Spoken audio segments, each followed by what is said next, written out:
I feel like I'm just going to make that 10-foot putt so quiet.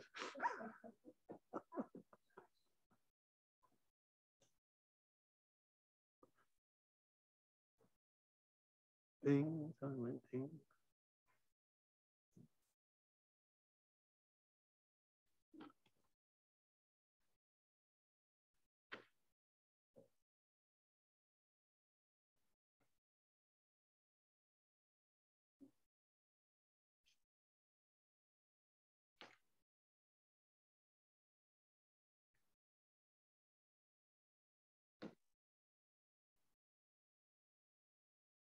7 o'clock, Your Worship.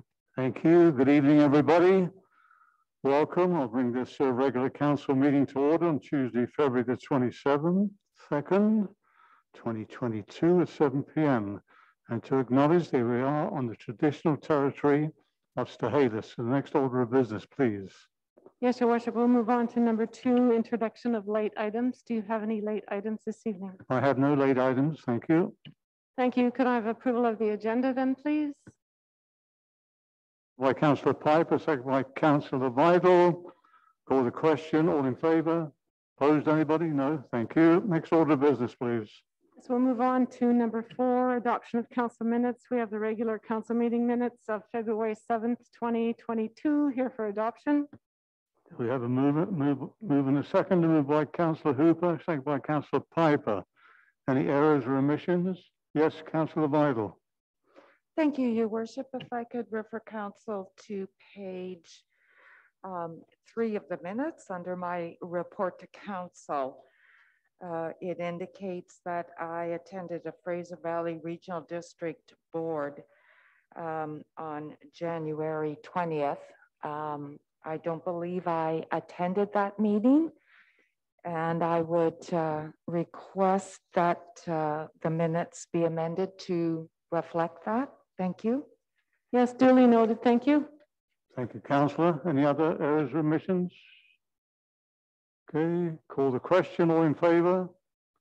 Nobody opposed? Motion passes. Next order of business, please. Thank you, Your Worship. We'll move on through 5 and 6 as there are no items on the consent agenda. We'll move on to number 7, delegations and petitions. This evening we have Robert Rares from Tourism River Valley to speak about building a new visitor center and a Sasquatch museum. Mr. Rice, the floor is all yours, sir. Thank you, Mr. Mayor, councillors. Good evening. Actually, I'm going to give you a quick overview as well of Tourism Harrison, a little bit about what we've been doing the last few months, last year, and then talk a little bit about the new museum as well. So the first thing I wanted to remind council about was that effective January 1st, we actually effectively became Harrison River Valley in the sense that up until January, our MRDT area had always been just Harrison, and effective January 1st, we now include the District of Kent and Area C of FBRD, so a much larger area. I'll talk about that in a little bit more in a minute, but to recognize that during the course of last year, we came up with some new branding for Tourism Harrison. I've shown some of that up there on the monitor, I guess you can see in front of you. We maintained just up the road as our sort of standard tagline, but we've also modified our logo to reflect Harrison River Valley as sort of the best name we could come up with to really represent the entire region that we're covering. And then we created a few other logos as well, Harrison River Valley, Land of the Sasquatch, to continue to embrace our history with the Sasquatch, both from the perspective of Stahelis, but also people like John Green and Bill Miller that were instrumental in promoting Sasquatch investigation in our area. Could you go to the next slide? So one of the things and one of the reasons we took this approach is that Tourism Harrison had always been promoting and marketing the entire region. When people come to Harrison, most stay in Harrison, but they visit the entire region and they look at all the attractions in the entire region. For example, Circle Farm Tour is one of our big draws, but that's primarily in Agassiz. Harrison Mills has the Sandpiper, has Sasquatch Mountain. So to get people to stay here longer, we really promote the entire region so that people can see just how much there is to do here. And to embrace that kind of new approach in terms of our website and our marketing, we created some logos specifically for each community, which you can see as well. Next slide. So that's what we were doing during 2021 in terms of changing our branding. But of course, at the same time, we were dealing with the impact of COVID, which was pretty dramatic for our area. Particularly Harrison Hot Springs. We are a tourism-driven economy. So obviously, COVID had a very big impact. And if we just take a look at the website statistics to start with, for example, you can see the kind of impact that COVID had.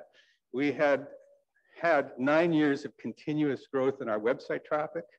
And then 2020 came along and we dropped significantly and further dropped in 2021 as well. And basically what happened is people from across Canada stopped looking at our website. People from the States stopped looking at our website. People from international areas stopped looking at our website. And in fact, people were just looking at our website to find out what our COVID restrictions were. So pretty dramatic effect there. There was also an equally dramatic effect on our visitor center. So, and I've thrown up some statistics here that show the visitor center numbers from a number of the visitor centers in our region. You can see that Harrison had actually been doing quite well, primarily thanks to the Sasquatch Museum. So in 2018, we opened up the Little Sasquatch Museum and our visitor numbers jumped dramatically and continued to increase in 2019. But of course, then 2020 hit and COVID had also a dramatic effect on our visitor center. It's kind of interesting because I think it's the museum that continued to bring people into the museum, into the visitor center. We're mainly getting locals now as opposed to people from the States or from other provinces. Most people know Harrison, have come here many times, but people were still coming because of the museum. So that wasn't a sort of a stable base for us, but nonetheless, big impact. It can't be understated what the impact was, not just on the number of visitors, but on the impact on the restaurants, the accommodations, et cetera. So we're hoping that 2022 is going to be much better. I'll speak to that in a moment. Next slide, please. Where it all sort of comes, where the rubber hits the road for us is hotel occupancy. So this graph is a little bit busy, but let me just walk you through it. The green bars represent our occupancy in 2019. We had steadily increased our occupancy over the last 8 years from about 55% to almost 74%, 73 and a bit in 2019. We had outpaced the province in terms of our growth during that period, so we'd done quite well. And then COVID came along, and you can see the impact. All of a sudden, in 2020, our occupancy dropped to 40%. We had 2 months where we were completely shut down. So that, of course, had a very dramatic impact. And so the red bar, which represents 2020, there's nothing for April and May. But you can see we started off the year reasonably well. In 2020, January, February, it was tracking to be another great year. And then, of course, COVID pretty much wiped the year out. 2021 started tracking better. So that's the blue bars. And you can see that by the summer, we were getting closer to 2019 numbers. We weren't quite there, but it was pretty healthy. Going into the fall, we were looking pretty good as well. And we thought November and December would actually be banner months for the year. And then, of course, we got hit by the flood, the ice storm, the snow, the cold, and that drove our occupancy down again, but still stayed above 2020 levels. And so we were pretty happy with that. We think that really speaks to next year being, or this current year and the next year being much better for us. Next slide, please. So a hopeful 2022. As I said, this is the first year of our new MRDT agreement. So we now cover, and it's kind of interesting, I did the math on this one. We went from basically covering 10 square kilometers, maybe a little more in Harrison, to now we cover over 4,000 square kilometers. So our region is much bigger. Unfortunately, most of it's just trees. It's not quite as dramatic in terms of the number of rooms we have. So we go from effectively 580, 90 rooms in Harrison. When we add in FVRD and we add in the District of Kent, we move up to about 720.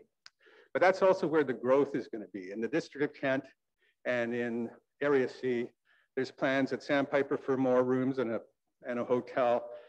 Fraser River Lodge is increasing their room and their footprint. Pathfinder just built some new cottages. So we see a lot of growth there, and that will be part of the engine as we move forward. But now at least we've brought our MRDT region into line with the area we were marketing. Sort of looking forward to 2022, we're still not sure exactly what these additional rooms will do in terms of revenue for Tourism Harrison. It's going to be sort of, we'll see how that plays out. It's difficult to get exact numbers because a lot of it's Airbnb kind of operations, but we're expecting a good 25% increase in our revenue as well. Next slide. So that brings me to the CERIP grant. So 2 years ago, or I guess a year and a half, in the fall of 2020, the province put out this grant to encourage infrastructure projects in tourism destinations around the province. Stephanie and I spent a lot of time putting together what we thought was a very compelling story about how we could expand the current successful museum and make it a much more effective museum if we had a bigger space. We had got the architects involved, came up with some basic floor plans, did some forecasting, and put together a very good proposal. We were very disappointed when we didn't succeed the first time around, because at that point, we did not know there'd be a second round of funding. During the summer of 2021, I was contacted by the province saying, if you still want to go forward with this grant, there's going to be a second round. And we said, of course. They came out and actually took a look at the Visitor Center Museum. And we were very impressed with, even though it was a small room, what that museum had accomplished. And we're pretty enthusiastic going into the second round. And we were successful with our request. So the maximum you could get in that grant program is $1 million. It doesn't need to be matched, which is unusual for grants like this. So we don't necessarily have to find additional funds. We'll see how far $1 million goes. For a house, it would be pretty easy to build something, but commercial properties are, of course, a little bit more expensive. But nonetheless, we were successful, and now we're in the process of the next step of defining what the building's going to look like and getting things underway. Next slide. So just a couple of things. I mean, unfortunately, we were informed about the grant being successful in November, but because of the flood, because of the ice storm and all the Omicron and everything else that was going on, announcement was delayed for 2 months. We're not allowed to mention it or speak to it. They did give me the ability to move forward in an RFP process, which I did in January. And so we have selected Kurtz Construction, a local builder. We sent the RFP out to a number of construction companies. Kurtz came back with the best bid. So we're working with them. We've also selected a design company, Precision Design, out of Chilliwack, led by Chuck Stam. And we've had some initial discussions with him. So at this point, we're taking the preliminary drawings that we had from the grant submission and nailing that down into a much more detailed concept and then into architectural drawings. In terms of the kind of themes we're looking at, we want timbers involved to reflect the history of logging in our area. We obviously want some indigenous highlights to celebrate our history with Stahelis. We'll be conferring with Stahelis. We've already reached out to them for some input on this project. We want to make sure that we have a nice covered area so that people, when the visitor center is closed, can find information, maps, etc. We're going to look at the picture that's included here is not a concept for us, but it's kind of an inspiring concept. It's the new Tofino Visitor Center that they recently built. and we kind of like some of the design concepts they've used there. Ours will obviously be different, but they have some nice timbers. They've got some interesting things as well. We want to use sort of evergreen glass to bring up the feeling of the lake, that kind of coloring. And of course, Sasquatch will figure prominently in the design as well, in the sense that we'll probably etch some of the windows with footprints or Sasquatch etchings, that kind of thing. In terms of the timeline, we're on a tight timeline, which is going to be a real challenge because with everything that happened with the flood, the Sumas Prairie has a lot of construction going on, renovations and reconstruction. I've already been told that, you know, it's going to be tough to get people in here.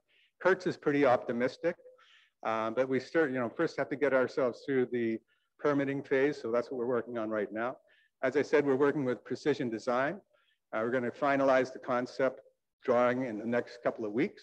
And then we'll get to the permitting and hope to have that done in the April-May timeline. Current building is a question for council.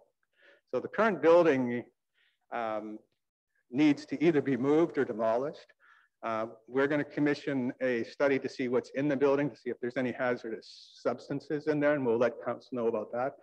But council will have to make a decision on what to do with the current building. I mean, it's small, it has a bunch of sort of operational issues that we've experienced over the years. There's a lot of dead animals in the attic, so anybody that wants those, welcome to them. It's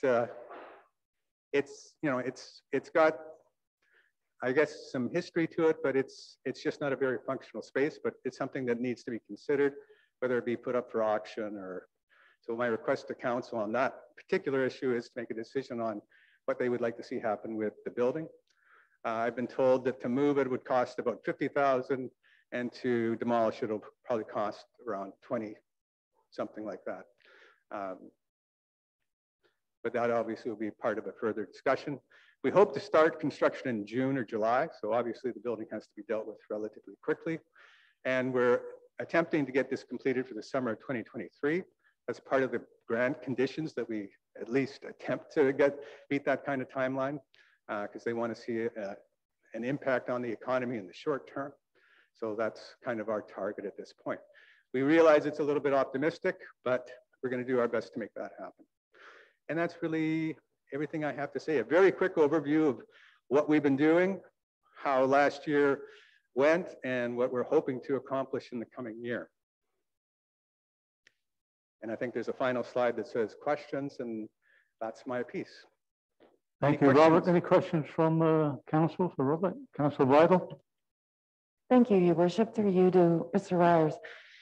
I'm very excited about this project and so looking forward to it. I think it's been needed for a good long time now. The one question that I do have is during construction of the new center, will you be relocating somewhere temporarily in Harrison or somewhere in the River Valley? I think it's still, I wouldn't want to see your whole operation closed down. Yeah. Until the construction is finished. So yeah. Thank you. Excellent question. Yeah, that's been keeping me awake at night. So, and it's a tricky one because we don't know when we're going to start construction. So, and I want to obviously manage my costs very effectively. But nonetheless, what I've done is we absolutely need to have a visitor center, and I'd like to actually keep the museum, even in its small state, operating because we get a lot of requests for it. So what we've I just signed the lease today. We're going to be moving into, if you all know where the Faux restaurant is, and then there's the ex-doctor's office beside that. Beside that, there was an old, I think it was a hair salon. We've taken that space. It's got enough room for a visitor center and a lot of the museum artifacts in the front area and 2 small offices at the back. And we'll just get some signage made for the corner to direct people. And of course, we'll have it on our app and on our website where they can find us. But we absolutely agree. We have to have a visitor center operating during the summer. This could be up to a year that we're displaced. So that's the option we've chosen for the time being. Good question. Good choice, and yay, thank you. Thank you, Councillor. Councillor Piper. Thank you, Worship, through you to the presenter. I know you've heard me over and over again. I sit on the board with you, but I just want to say publicly, congratulations. Thank you. And well done. I mean, $1 million, unheard of. So congratulations, you guys. Really good work. I'm wondering if you've, it might be like pepper in whatever, but I'm wondering if when you do have the new building erected, will there still be EV stations outside? Electrical? Yes. Perfect. I mean, and I kind of glossed over that. There's a couple of things we want to do with this new building. So absolutely EV stations will be important. And we also want to, make this the most accessible building in Harrison. So we're going to shoot for the Rick Hansen gold standard. We've talked to the designer. They think they can make that happen, even though it's going to have a second floor. We're going to figure that out. But yeah, we want it to be a real, an iconic building for Harrison, but also a sort of state-of-the-art modern building as well. With that state-of-the-art, and thank you for, that was another one of my questions, accessibility. So thank you for answering that. With state-of-the-art, are you thinking of other options for like heating or lighting, solar, that type of thing? Yeah. I mean, I have too many dreams to, I can take all night talking about that. But one of the things that we're really hoping to do with this, and let me be very clear, $1 million sounds like a lot, and it's the most you could get on this grant. And we're probably the smallest place that got that amount of money. But for a commercial building, it just doesn't go that far. But one of the things we want to do is, yes, we're going to do sustainable things. We want to put, on the front roof, we're going to think about getting a grass kind of roof. Inside, we're going to have a sort of an immersive multimedia room where you can experience what it's like to be in the forest, hear the Stehalis stories, hear the Sasquatch stories. We've got video and audio from John Green and other people where we think we can really effectively tell a wonderful story that people will, really enjoy. And yeah, I mean, solar, we'll see how far my budget goes. Yeah. I guess that's the bottom line there. It's always good to have a wish list, right? That's awesome that you guys are thinking that. Yeah. So now a little bit off topic, two things. I just wanted to congratulate you guys on another fantastic lights around the lake this year. I know weather didn't help. Did not cooperate. Did not, and poor Steph. I mean, all the work she put in and her volunteers. So thank you for keeping that up every year, and it is a beautiful site. So thank you for that. My last question is, I'm wondering if village staff and your staff could get together. There still seems to be a lot of confusion or perhaps comment on hotel tax within the community. So I'm wondering if we could together somehow come up with a plan, your brilliant minds and our brilliant minds come together and really do some public ed on that. That would be fantastic. Absolutely. I mean, I've been with Tourism Harrison 10 years. I've been fighting this battle for 10 years. Yeah. People think Tourism Harrison's part of the village. It's an independent organization. Especially now, I mean, we're directly tied to the province as opposed to getting our money through the village, so we're completely independent. People don't necessarily understand how MRDT works and how that works. So we'd be happy to do that. Awesome. So I can reach out to Madeline and we can discuss how we could potentially do that. Because I think it is useful that people understand that, this is what we're doing doesn't come out of village taxes. Lights by the Lake doesn't come out of village taxes. This is all stuff that comes because of the tourism industry that we have in this village. So sure, that'd be a great idea. Thank you, Robert. I appreciate that.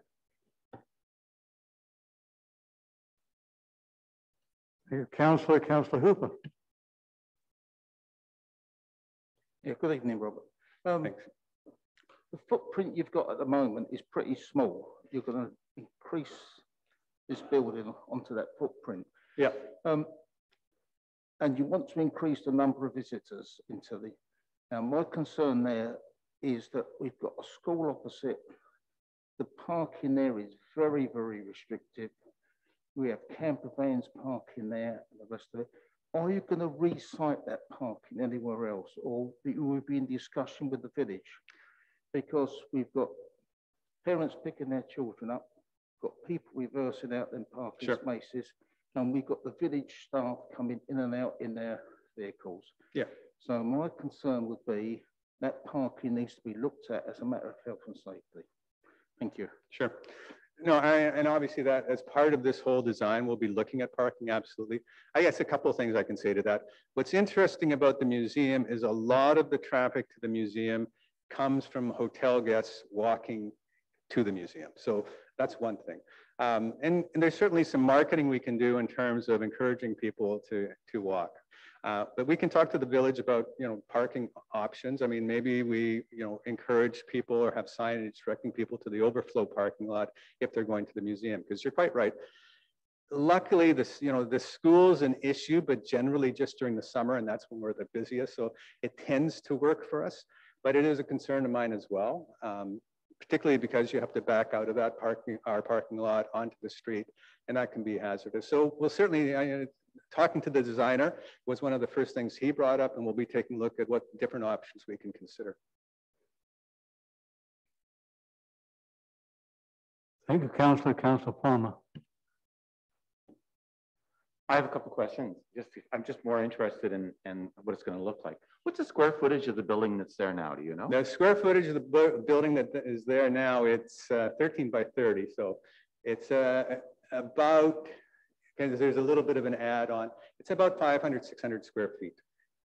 And what's anticipated to be the square footage? Obviously, because you've got the RFP up. Yeah. What's the square footage of the new building? The new building is going to be approximately 2,500. I'm trying to squeeze a few more feet in there if I can, but that's all about money. And it's meant to be, at least the initial grant application was based on a building that was a square 2-story building. So it'd be, 1,250 on the bottom, 1,250 on the top. So it's effectively doubling the size of the museum visitor center piece, but we're hoping that we can squeeze a few more square feet. There's enough land there to make that happen, but it's just a question of cost. Will there be an elevator? There will be an elevator of some kind. I've actually sourced one that you can do pretty cost effectively. They use it actually at the Springs RV site, their clubhouse, and it's actually quite, it's not a bells and whistle kind of elevator, but for about 60 to 80 grand, you can get a lift that will get you to the gold standard for Rick Hansen's requirements. What will be the square footage then, do you anticipate, of the museum?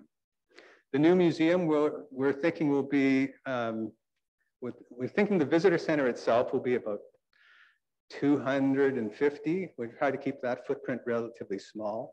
So that would mean the museum is about 1,000 square feet. But I mean, these are my rough estimates. Like I say, I'm working with the design guy to try to increase the footprint just a little bit. So I'm hoping to get more to 1,200. So that would be kind of the doubling the incomplete visitor center, but having that just for the museum. I can understand there's movement on this as it goes along. I'm just trying to get a sense. So there's a 2,500 square foot building, and there's going to be about 250 in visitor, about 1,000 museum. Yep. Where's the other? And then so upstairs, so what we're going to do is get rid of the trailer that we're currently operating out of. So the second floor will be Tourism Harrison offices and a meeting facility. Okay. So that's the whole second floor is offices. Yeah. I mean, and again, so the museum will be about 3 times larger, 4 times larger than it is now? Than it is now, correct. Will that give us the ability, will it give Tourism Harrison or Tourism Harrison Valley the opportunity to be more than just a Sasquatch museum? Like I think you mentioned maybe something reflecting First Nations culture. Yeah. For those of us who aren't huge Sasquatch fans, exactly, it would be nice to be more than that. That's exactly correct. So what we're hoping to do is not significantly necessarily, and it'll be based on some input and some research, but not necessarily increase the amount of Sasquatch stuff we have or artifacts we have, but expand particularly the Stehalis side. So we'll obviously get some additional Sasquatch artifacts, but we want to focus also on the Stehalis and the indigenous story and the history of Harrison. We don't want to duplicate what's happening in Agassiz because they already covered, the history of Harrison to some extent, but we want to pick up on the history of Harrison, the history of Stehalis, and that'll be more of the addition that will be brought into the museum. So it'll stay Sasquatch because that's what brings people in. But this Sasquatch for Stehalis is a huge story as well, and we're hoping to expand that piece.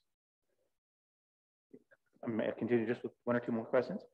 And I suppose even for the museum, it would be possible to work with the Harrison Agassiz Museum and have floating displays of small issues that come, because no, we're going to work. That would make you want to go to the museum more than once, which I see as valuable. Yeah. No, absolutely. So we will work with Charlotte from the Agassiz Harrison Museum and also Kilby's. They have some Sasquatch stuff as well. And some interesting stories. So we're hoping to be able to pick up some of that as well and maybe rotate things between the three of us. Will you have to increase staffing to operate a much larger museum now? I'm hoping not. So, I mean, it's always been the plan, and the reason that we chose, to turn my old office into a museum was because we could do it without increasing our staffing costs. Our budget's going to go up a little bit with this larger region, so there would be the potential for it, but I'm hoping with the right security camera kind of setup, which we will be implementing in the museum, that we can still staff it with the same staffing we currently have. So we won't increase our operating costs from a staffing perspective. But part of that will just be, how does it go? If it becomes an issue, obviously we may have to. Thank you. Those were my questions. Helps me understand what. Thank you, Councillor. Just I'll finish off with a few words, if I may. First of all, thank you, Robert. Congratulations. When I saw the 1 million, I thought, boy, that's you should come on council and join me. It's a great thing for Harrison. I'll do a quick background only because what Councillor Piper brought up. I do have a script, former councillor Mr. Jackson, who came to me back in 2004 when I was on council and said, let's get together and try and get the hotel tax in the village. Well, the rest is history. Yeah. But there he quotes how the two taxes are broken up. Because to this day, there are questions still out there. Are they spending our tax dollars? Well, no. Tourism Harrison got there first in 2006. We created, Tourism Harrison was created. And in 2007, the village received 2% of the hotel tax. At that time, it was 2 and 2. Now tourism received 3, called the MRDT, Municipal and Regional District Tax. But and that old bunkhouse, I think if my history is right in the book that Mr. Green wrote, came with the land for $9,000 many years ago. Tourism, as the people here obviously understand this evening, we have no other industry in the village but tourism and the residents. And without tourism, well, I think a lot of us maybe not be able to live in this community because of the amount of taxes you would have to pay. Our biggest taxpayer is a resort hotel, and they do an awful lot for the village to help out in many ways. But tourism has done an outstanding job in marketing. That's their job, marketing and getting people's bodies into beds. And last year we got together with the District of Kent and the Regional District to do a presentation to get electoral area C, which goes all the way up to Hemlock, into the family, and that was successful. So now we have a big area to cover. But Robert and Stephanie at the moment is the lady that is his right arm, I suppose, at the moment. Stephanie is also going to be arranging some events this year, I certainly hope, which will be great for the village. But overall, tourism is a major part of the village. They are separate from the village. None of your tax dollars goes into their spending. They get their own funding from the province as does the village of Harrison Hot Springs. But again, Robert, congratulations and good luck with the building. Look forward to the finish of it. Thanks very much for your presentation. Thank you. And the next order of business, please. Thank you, Worship. We'll move on through number 8 and 9 as we don't have any correspondence on the agenda this evening. We'll move on to number 10, reports of councillors, committees, committee of the whole and commissions. Councillor Hooper. Yes, good evening. On the 8th of February, I attended the Egerton Harrison Historical Society meeting. The 8th and 11th of February, I attended a Zoom meeting and training with the CNIB.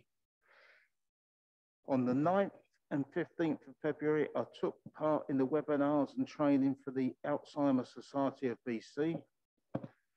14th of February, I attended a Zoom meeting with the BCCRN for Fraser Health. On the 15th of February, I took part in a webinar on financial literacy for the BCCRN.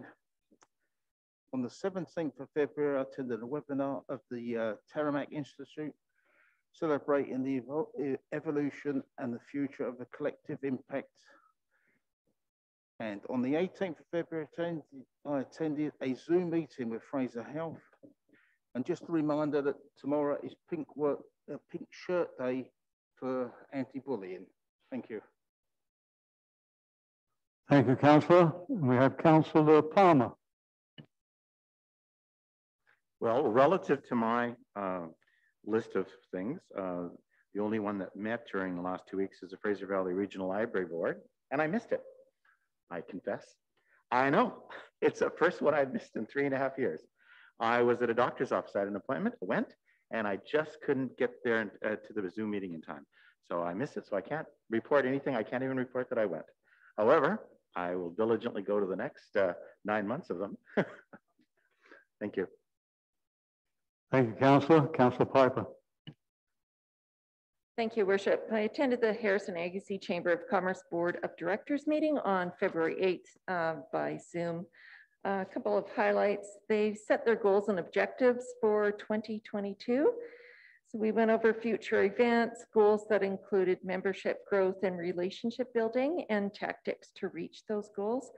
And with the Chamber's new website and social media and dedicated staff and board members, I have no doubt they'll achieve their goals this year, and I'm proud to be a part of this progressive board. On February 12th, I stopped in to the launch of the Harrison Agassiz Chamber of Commerce Love Local, Shop Local opening event. And congratulations to all of the event prize winners, and thank you for supporting local by shopping local. And for my yearly reminder, Councillor Hooper mentioned Pink Shirt Day is tomorrow. So I'm asking everybody to please show pink for your support of anti-bullying in our schools, work sites, and on social media, and other locations where everyone should feel safe to be who they are. There is a tremendous amount of work that continues to go into anti-bullying programs throughout Canada. And even in today's day and age, when we know better and should do better, it is reported that 1 in 5 kids is affected by bullying, and that is too much. Do what you can to help raise awareness and put a stop to bullying, and it can start by wearing pink and showing our unity. It's Wednesday, February 23rd. Thank you, Worship. End of my report. Thank you, Councillor. Councillor Vital. Thank you, Your Worship. February 17th, I attended Agassiz Harrison Healthy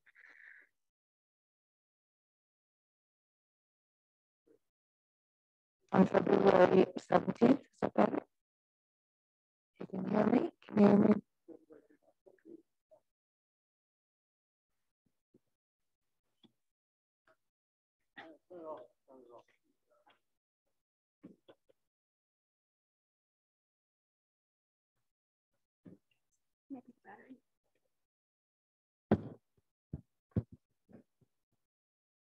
Is that better, Your Worship? Thank you.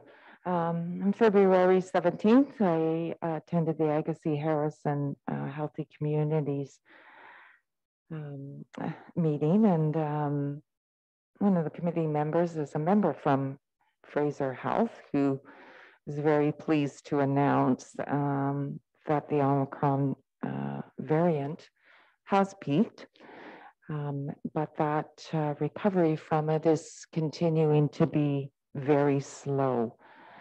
We also discussed the structure of the committee, and final decision will be made next meeting.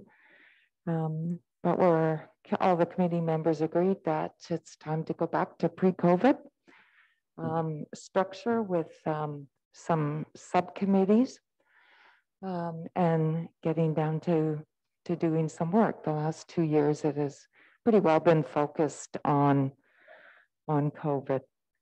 I'll have more to report after the next meeting. Your Worship, today I was able to, via Zoom, attend the budget open house presentation.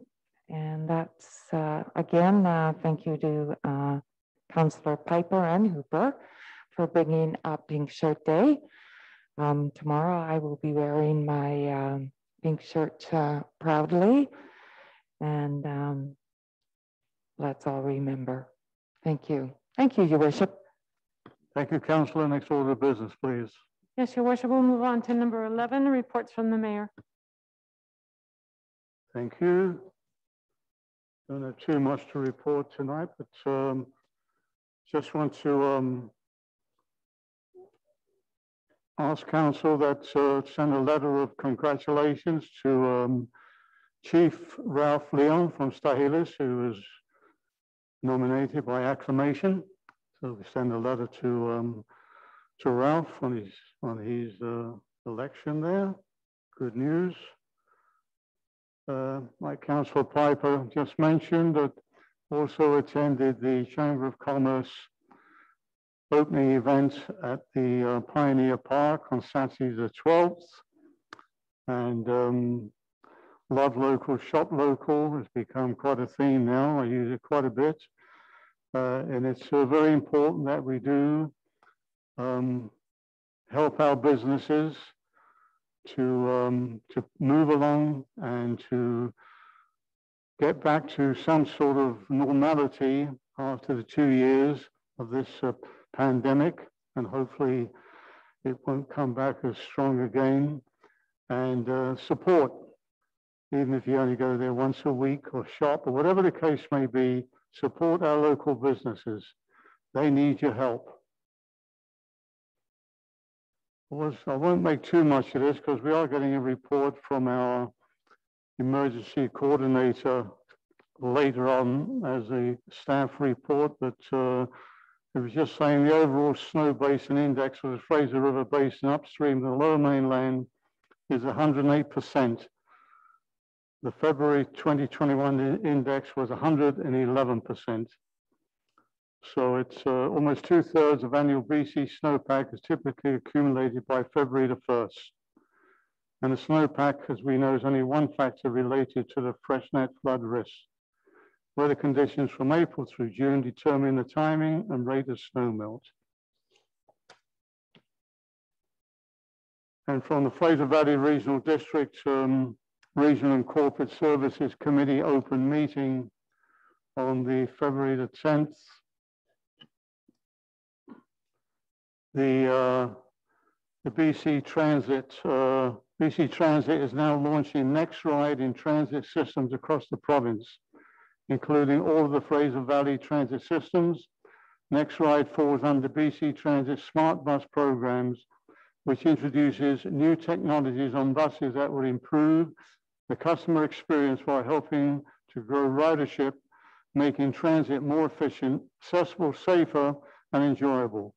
NextRide uses the automatic vehicle location technology to allow transit customers to see real-time bus locations along routes and the particular arrival times at the identified stops. Onboard bus stops will be automatically announced visually and audibly. improving overall accessibility for many transit customers. So again, due to the pandemic, the BC Transit experienced a great loss in numbers, but things are picking up again, slowly but surely. So that's that. And the next order of business, please. Thank you, Your Worship. We'll move on to number 12, reports from staff. And the first report is from our Emergency Program Coordinator, Mike Van Laerhoven. It's regarding the Kent Harrison Flood Emergency Response and Recovery Plan. Good evening. Thank you, Your Worship. So the Kent Harrison Flood Emergency Flood Emergency Response and Recovery Plan was created in 1999, last revised in 2007. So definitely time for to revitalize it and make sure that everything was up to snuff. So quite a lot of work went into this plan. I can't take credit for nearly all of it. Lots of help from staff in the village and the district both. It's important to remember when reading the plan that it's to be read in conjunction with the Kent Harrison Emergency Plan, the overall plan, and that you can't plan for exactly every scenario that you're going to encounter, but it's a good guideline for Emergency Operations Center staff for decision making and possible response actions. So the recommendation from staff is that council adopts the plan and that council directs staff to make minor revisions as they are required from time to time. Mike, we have a recommendation moved by Councillor Palmer, seconded by Councillor Piper. Questions for Mike? Start with Councillor Hooper. Yes, good evening. Say last couple of years with the bigger snowpack up country, we've actually come very close to actually having a breach of our biking system. 2012 it was breached, and we're not far off the figures for 2018 and 2021. I do look at the hydrometer on Harrison Lake to keep an eye on it. If it breaches, I know we've got our flood at the Aqua Dam, whatever you want to call it, but how much notice do you think we could have before it become an actual emergency? I mean, are we talking a couple of hours or maybe a day or two? It'd be nice to find out. Thank you. Comments on that, Mike? Yes, through your worship. So the province does, as you mentioned, do a fair amount of forecasting and they and monitoring. So they actually have a gauge just on the east side of the lake here, where the I'm sure you're familiar with where it is, near the boundary between the district and the village, and they do a forecast for it, a modeling forecast for it. In addition, there's another model that's run during peak times. So can't say exactly how much notice we'll have, but for overtopping of the dike here in Harrison, it should be certainly a few days where you can see the trends coming. The River Forecast Center is very good at telling us when the expected peak window is, and plans are put in place well before we hit peaks, and it's very closely monitored. I check the forecasts usually a couple times a day when we're in the peak freshet times. The lake rate of rise is variable based on weather conditions, but it's not as what they call flashy as some of the, say, small river systems. Yes. one more question. That's Harrison Lake. Is there any possibility that Harris could suffer some flooding, minor or not, should the Fraser break its banks and go into Agassiz? Thank you. Yes, that's so. There's always a possibility of a dike failure in Agassiz. In the last number of years, we haven't seen water actually overtop the banks and get to the toe of the setback dikes in Agassiz, but it's certainly a possibility, something that we watch very carefully. And there's several response actions, including evacuation alerts and orders that can be put in place if we believe that a dike failure is a possibility or imminent. Councillor Vital. Thank you, Your Worship, through you to Emergency Program Coordinator.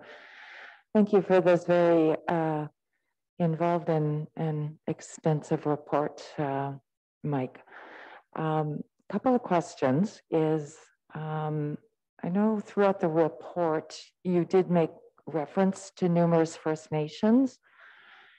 And I'm sure you're very well aware our good neighbors, Stahelis, who we do a lot of joint efforts here in Harrison. And I'm just wondering to what extent, or if First Nations were consulted in developing the report, or if it has or will also be presented to their councils, and if there's any indication of some joint operations happening should, a major flooding event happen. I know over the last few years we've had considerable discussion with it on our C2C forum, and just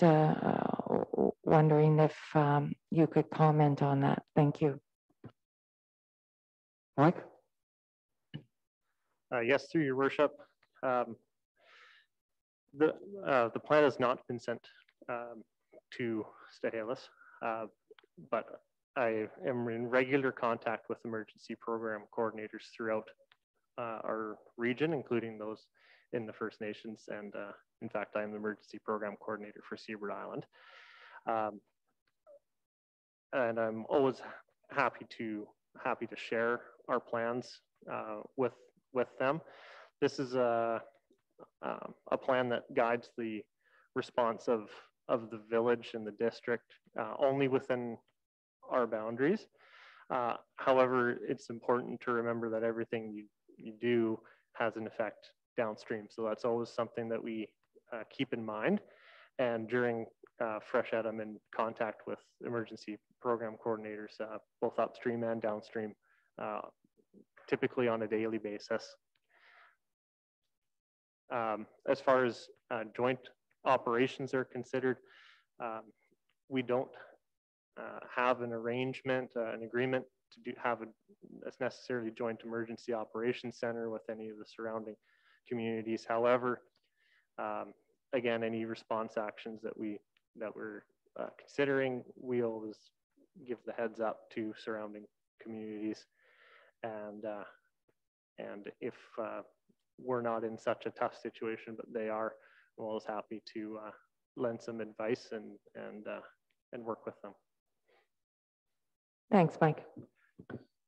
Hand it over to Councillor Seyo. You have a comment? Yes, Your Worship, thank you. Through you, I just wanted to add that, of course, Stahelis is within the Fraser Valley Regional District. All of Council's well aware of that, but for the benefit of the people who are joining us tonight in the gallery, Mike Van Leerhoven is the emergency coordinator both for the District of Kent and the Village of Harrison Hot Springs, which is why you see a combined report, because we have a very shared geography. The village is actually surrounded by the District of Kent. The Stahelis is connected to us through the outflow river being the Harrison River. And I know that the District of Kent emergency coordinator works very closely with the Fraser Valley Regional District, which has a very robust emergency planning department. Thank you, Councillor Piper. Thank you, Worship. No real questions, Mike. Just thank you for your deep knowledge and your input into this comprehensive report. I really appreciate it. And thank you for your dedication to both of our communities. Thank you. Thank you, Councillor. Councillor Palmer, you have any comments? No, thank you. I read through it. It looks quite good, quite understandable, and as you say, you can't really predict all possibilities, can you? So but it seems quite good. Thank you. Thank you, Councillor. Yes, thank you, Mike. A very comprehensive report, and I like the way you've got it. They've got it all worked out here. At different times, if there is forecasts of flooding coming, the levels that the dikes are patrolled, gauge levels, erosion on dikes, seepage, overtopping of dikes, water levels in sloughs, and the areas, riverbanks, setback dike, lakeside and sloughs, and patrol frequencies, flood stages and warnings, and the hazard management, Rockwell Drive, Harrison Village, Camp Road, East Lowlands, all parts of Agassiz, and the available courses of action. So you've covered all these areas very well. The question I have for you is,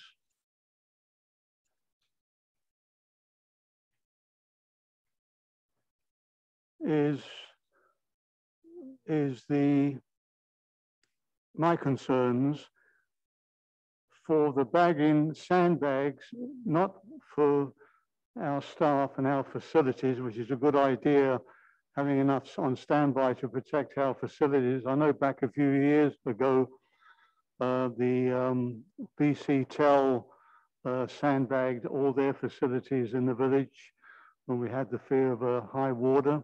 But I was wondering what provisions could be made, whether it's a machine that both communities borrow, whatever the case may be, that the residents would have an opportunity to pick up sandbags. I mean, we have a population of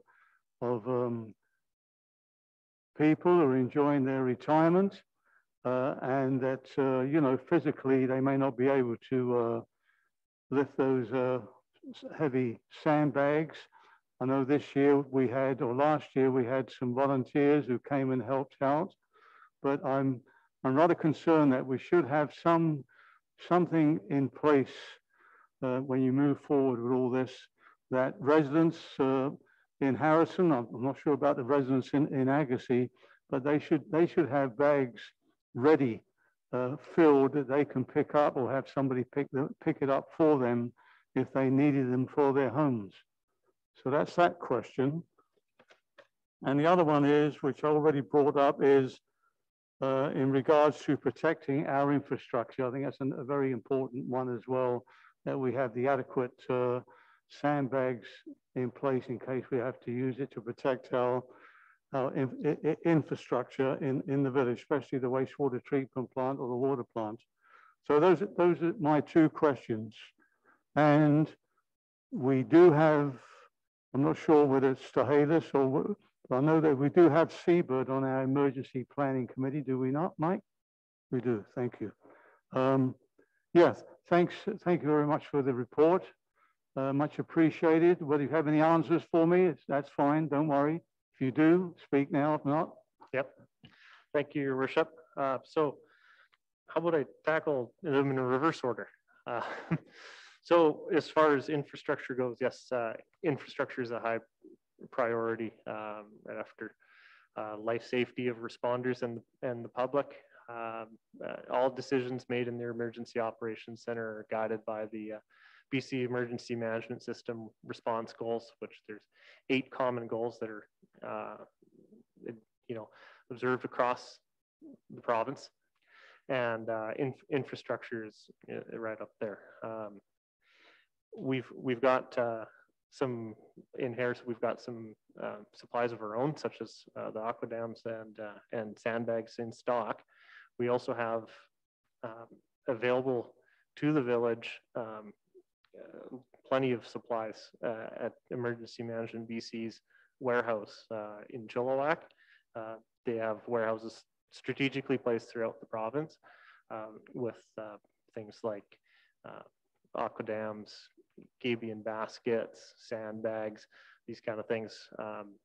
And they would be set up around the village to protect infrastructure should they be required. As far as sandbags for the public are concerned, it's certainly something that can be considered during an emergency event, a flood event. It will be lower on the list than infrastructure such as wastewater treatment plant and such, but it is all something that we keep in mind, and it'd be a decision made in the Emergency Operations Center based on availability of sandbags. Emergency Management BC does have sandbagging machines that are available to municipalities, regional districts, and First Nations. So we'd request a sandbag machine from the province. And like I said, they have a warehouse in Chilliwack, so delivery in this area is quick. Thank you, Mike. Appreciate that. Any other questions from council for Mike? No? And just to mention that myself and the administrator were on a call to the province, was it this year or the end of last year, regarding our dike? Was it this? Was this year in regards to the dike, which whether you know or you don't know, it is a meter below what it should be. That's why years ago we purchased the aquadams in case of an emergency. We could put those up, but we did approach. Now this whole situation of the terrible flooding in Abbotsford and other areas in the province has created this demand now from everybody to look at the diking, the riprap, the sediment in the rivers, and also those that need to raise their dikes. So we put forward a proposal for Harrison in regards to that, and also to the road to our wastewater treatment plant, which has been surveyed with other areas around the lagoon, or being surveyed. So we are taking care of business from that perspective and hoping for the best. Maybe that $27 billion that came out today, maybe that's part of it, who knows? But thanks again, Mike. Appreciate you taking the time to come out. And next order of business, please. Yes, we call the question on the motion. Oh, sorry, we had a motion. We had a move and a seconder. All in favor? Anybody opposed? No, motion passes. Thank you.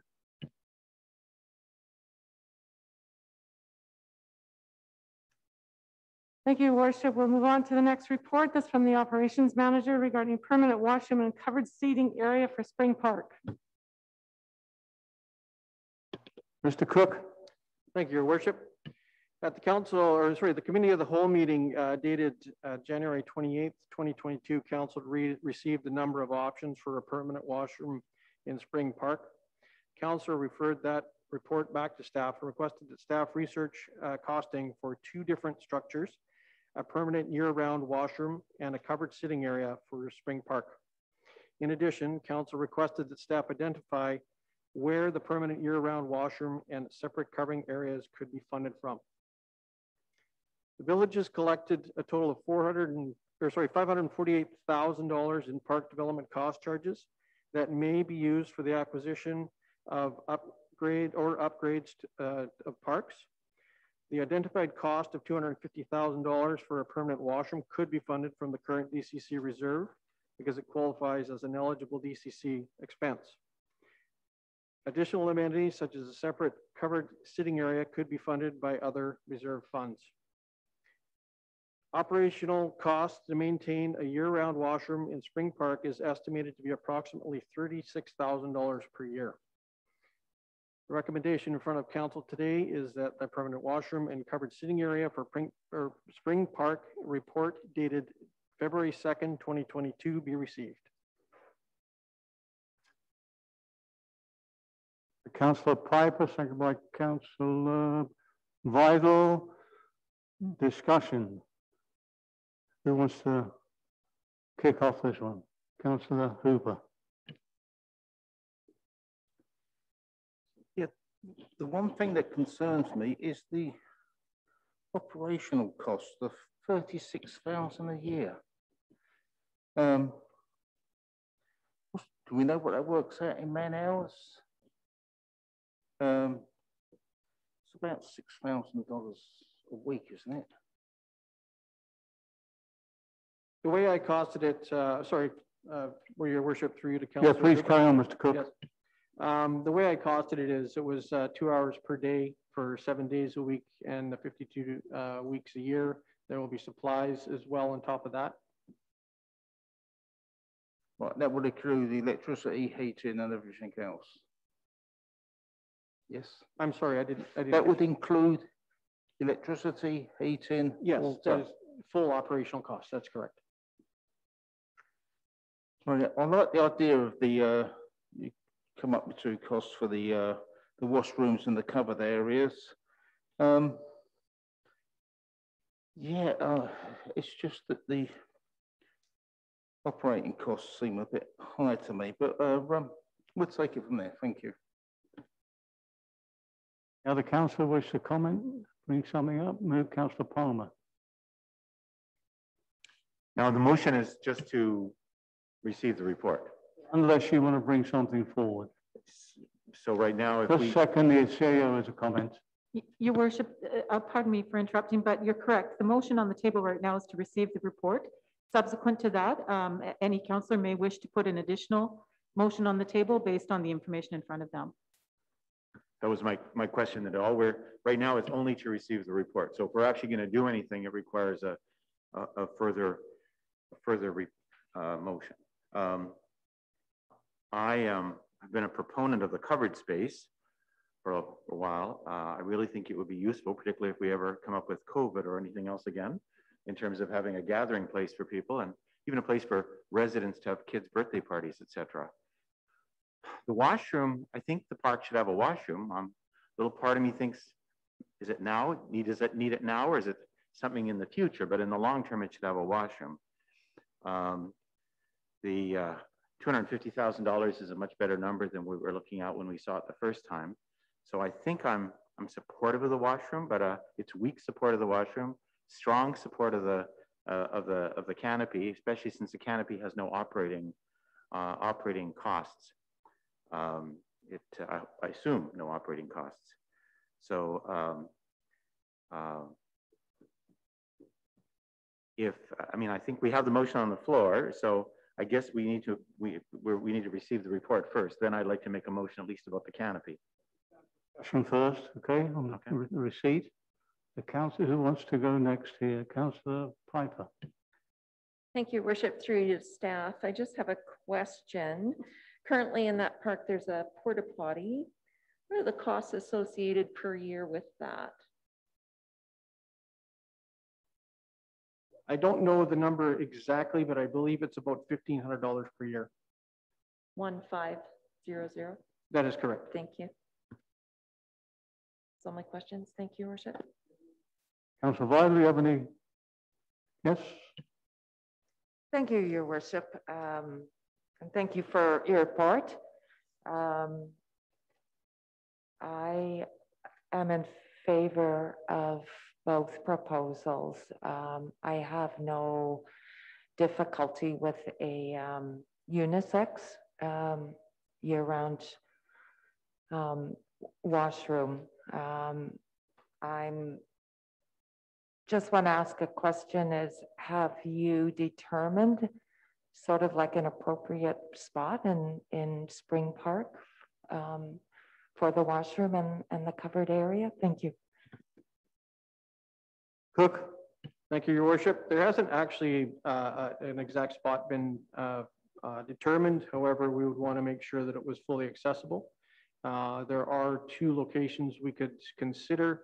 One will be a little bit more expensive for servicing versus the other. So the cost does include the more costly location. All right, thank you. And to your worship, maybe to staff, just wondering if final decision on the placement of the washroom and the covered area will come back to council, or are we leaving that up to staff to make that determination? Thank you. I think Sarah has already mentioned, this is for receipt, but if somebody wants to make a motion in regards to moving forward on one of these or two of these projects, they can do. Excuse me, Sarah? Yes, your worship, just to answer the question, yes, a project of this size would have to come back to council for approval, and it would be more thoroughly costed. This is pretty conceptual at this point, and locations, etc. Thank you. Well, just actually a question for further clarification on the question that Councillor Piper asked, which was a good question. The $1,500. So the cost of $1,500 in the porta potty, does the village own the porta potty? So is the $1,500 the rental of the porta potty? Yes, that includes the rental and the cleaning. And I have to apologize, I don't have the exact number in my mind. I'm just trying to go by memory. So does the village do the cleaning? Like, does that take our staff time, or is that the contract for the porta potty? They supply and they clean? That is contracted out. I see. Oh, that's helpful. That made me wonder how the costs were. Thank you. and from my personal looking at this project, I think the washroom component was the original one that came to us regarding that area, which is, as we all agreed, the committee of whole is a very well-used area with the tennis court and the children's playground there. And we have another report coming up to do with another piece of equipment for people to enjoy themselves. I think the permanent washroom would be an ideal situation there.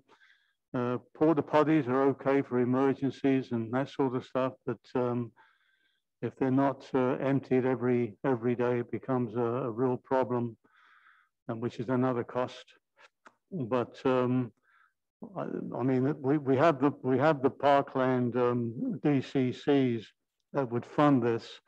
I mean, the actual covered area is something that could go to another time to deal with. I think the important thing is the washroom, which everybody has to go at some time. So I think that's more important.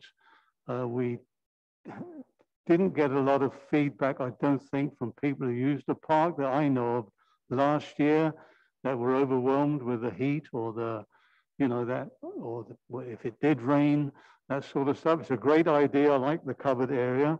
I think the picnic tables would have to, anyway, that's another discussion.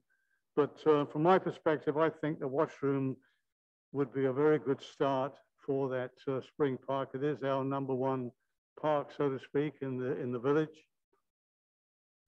And it would accommodate both our residents who use it an awful lot, especially the younger folks with their children, and those who enjoy tennis, pickleball, and one other added addition that's coming up, if it is added, next, I think, on the agenda. So that being said, what do you want, the receipt to be passed first and then see if there's a motion? So, okay, no more discussion on the receipt. All in favor of the receipt? Nobody opposed, okay. Now, is there somebody, Councillor Palmer, you want to make a motion?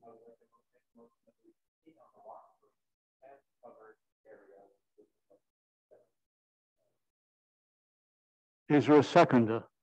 I think Councillor Hooper was first on that one. So, discussion on both projects, not just the one. Just for a question from myself, it doesn't quite state where the covered area budget would come from. Do we have that this evening or not, Mr. Cook?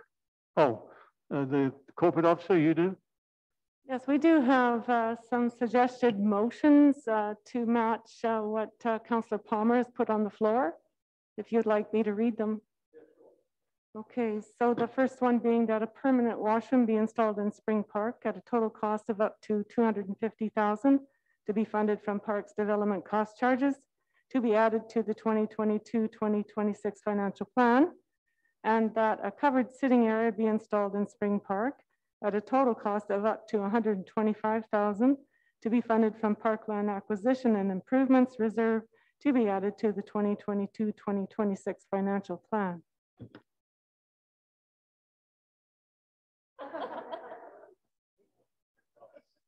Where the funding, yes, that's the motion. Coming from. I'd just like to make a comment to our operations manager in regards to the running costs. Now, November till February, the park isn't really heavily used that much. We don't have as many tourists around.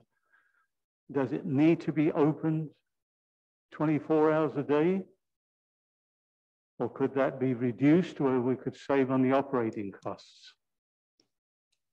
I think the options are available is we could reduce the hours of operations. However, something that council has to keep in mind is that if the washroom is going to be open year round, we have to provide heat, and it's going to be quite costly because it's going to be electric heat. We're experiencing right now, obviously, we're in a bit of a cold snap, and we were preparing for to open up our washrooms at Randall Park, and unfortunately we got caught, and it is getting cold again. So we'll have to keep that in mind. Is it will cost to keep heat in that year round. And would the approximately, don't have to be exact, would the operation of the opening and closing be the same as winter and summer? That is correct. Be closed approximate time in the summer that they are now. I think it's 9 or 9:30, I forget. Correct. And in the winter it's 5 o'clock, I believe, the beach washrooms. That is correct. So that would at least alleviate any major vandalism of any kind in the dark winter nights in the washrooms there, because we wouldn't have Councillor Palmer there all the time, unfortunately, to be on guard duty. Any further discussion on this? Yes, Councillor Palmer. I just wanted to say that one of the reasons I'm supportive of it is I think Spring Park has developed as the main resident park in the village, and it's unfortunate there's not another one further to the south. And it is actually, you know, in terms of its use, and of course my house backs onto the park, and in all honesty, the washroom and the canopy are probably going to cause noise, things that are going to be irritating to me, but I get irritated easily as I get older. But I think it's a really good thing for Spring Park. I see more and more people use Spring Park each year, even in the winter. If it's not raining, there are people with their kids on those swings, and sometimes little babies, etc. So the washrooms, reasonable washrooms, I think is such a good idea, and I can only see that park growing. And as we put more facilities in, its usage will grow. And again, if we put the covered area and we start seeing birthday parties and, you know, people get together, if they want to get together in the summer, they can play cards there.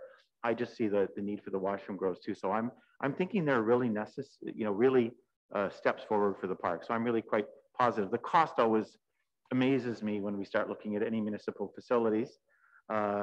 I keep thinking, gee, I can almost build a half a house for that. But I know that municipalities we have a very high standard that we have to build to, and we have to build long term. So I'm supportive of both, and I think it's a really good step forward for that park. And I don't worry about the tourists not here, because I know tourists go there, but that's not a major tourist park. It's a resident park primarily, whether it's in tennis or pickleball or the swings, and I think it's a service to our taxpayers.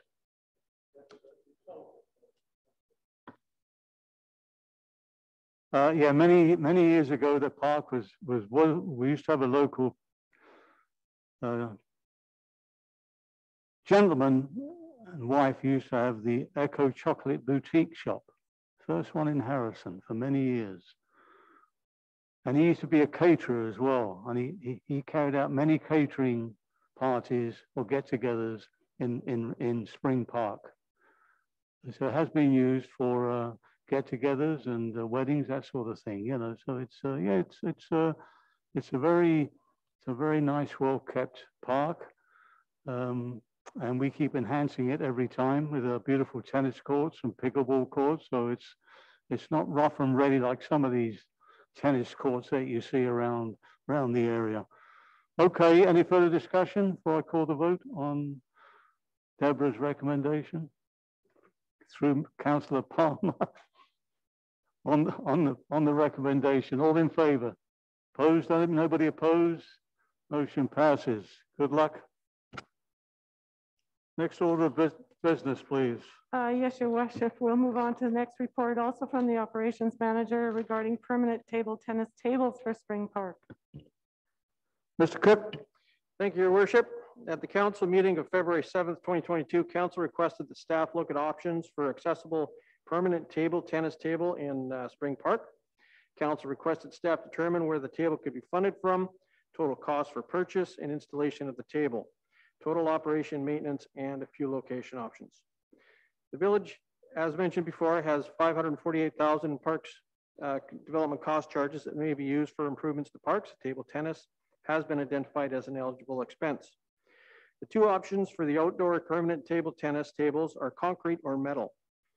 The estimated cost for the concrete table delivered and installed, placed on an accessible concrete pad is roughly $12,500.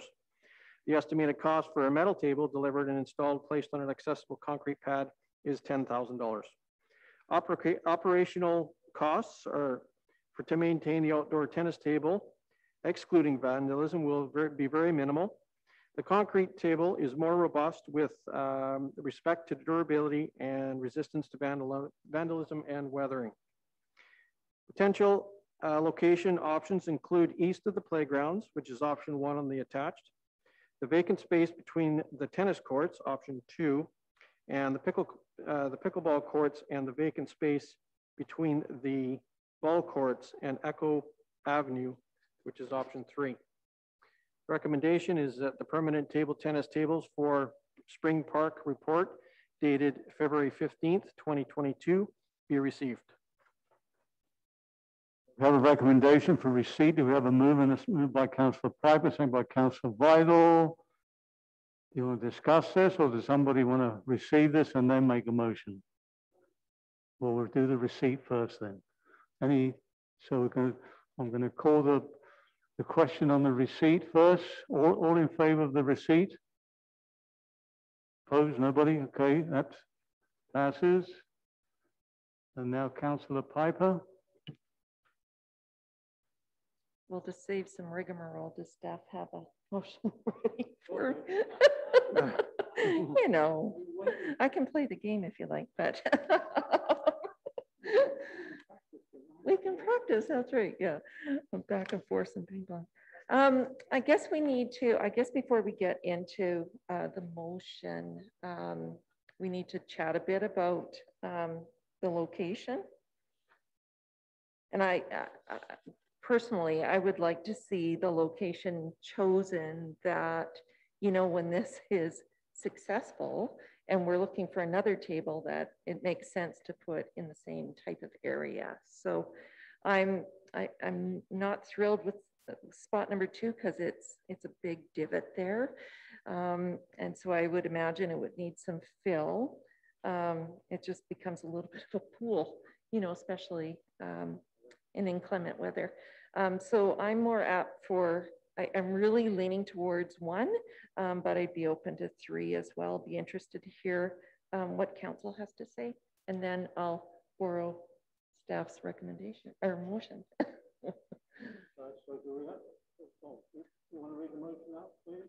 Certainly, Your Worship. Thank you. That 2 concrete tennis tables be installed in Spring Park at a total cost of up to $30,000 to be funded from Parks Development cost charges to be added to the 2022-2026 financial plan. Seconder.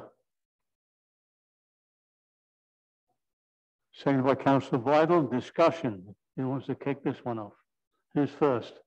Councillor Palmer and Councillor Hooper. Just a couple of questions. I misunderstood. You said two? Is that what the Councillor Piper's motion was, two, or I thought it was one with the possibility of having the ability of a second one added later? Yeah, that was my intent. Okay, one. Also the location.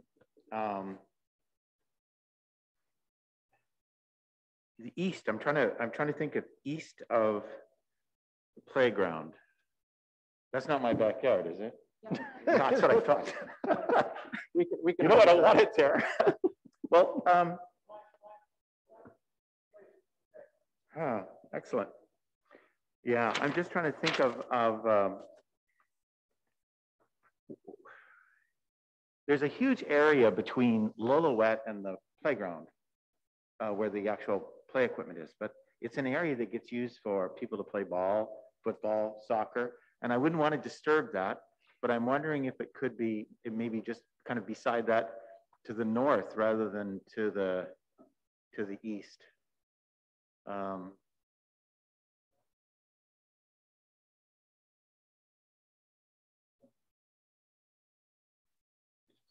It floods to the east though. That's my thinking. There's a lot of water there. Now, of course, it's only for a few months of the year.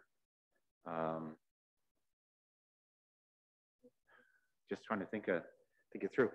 The other question that I think Councillor Piper said we need to talk about location. I'm also, so I take it we're going to go with the concrete one because it's more durable, which makes perfect sense to me, because I wouldn't want to see us do this and then have somebody. We don't have a lot of vandalism in this community relative to other communities, but I'd hate to see that happen. And I think a metal one is more vulnerable from what I can see.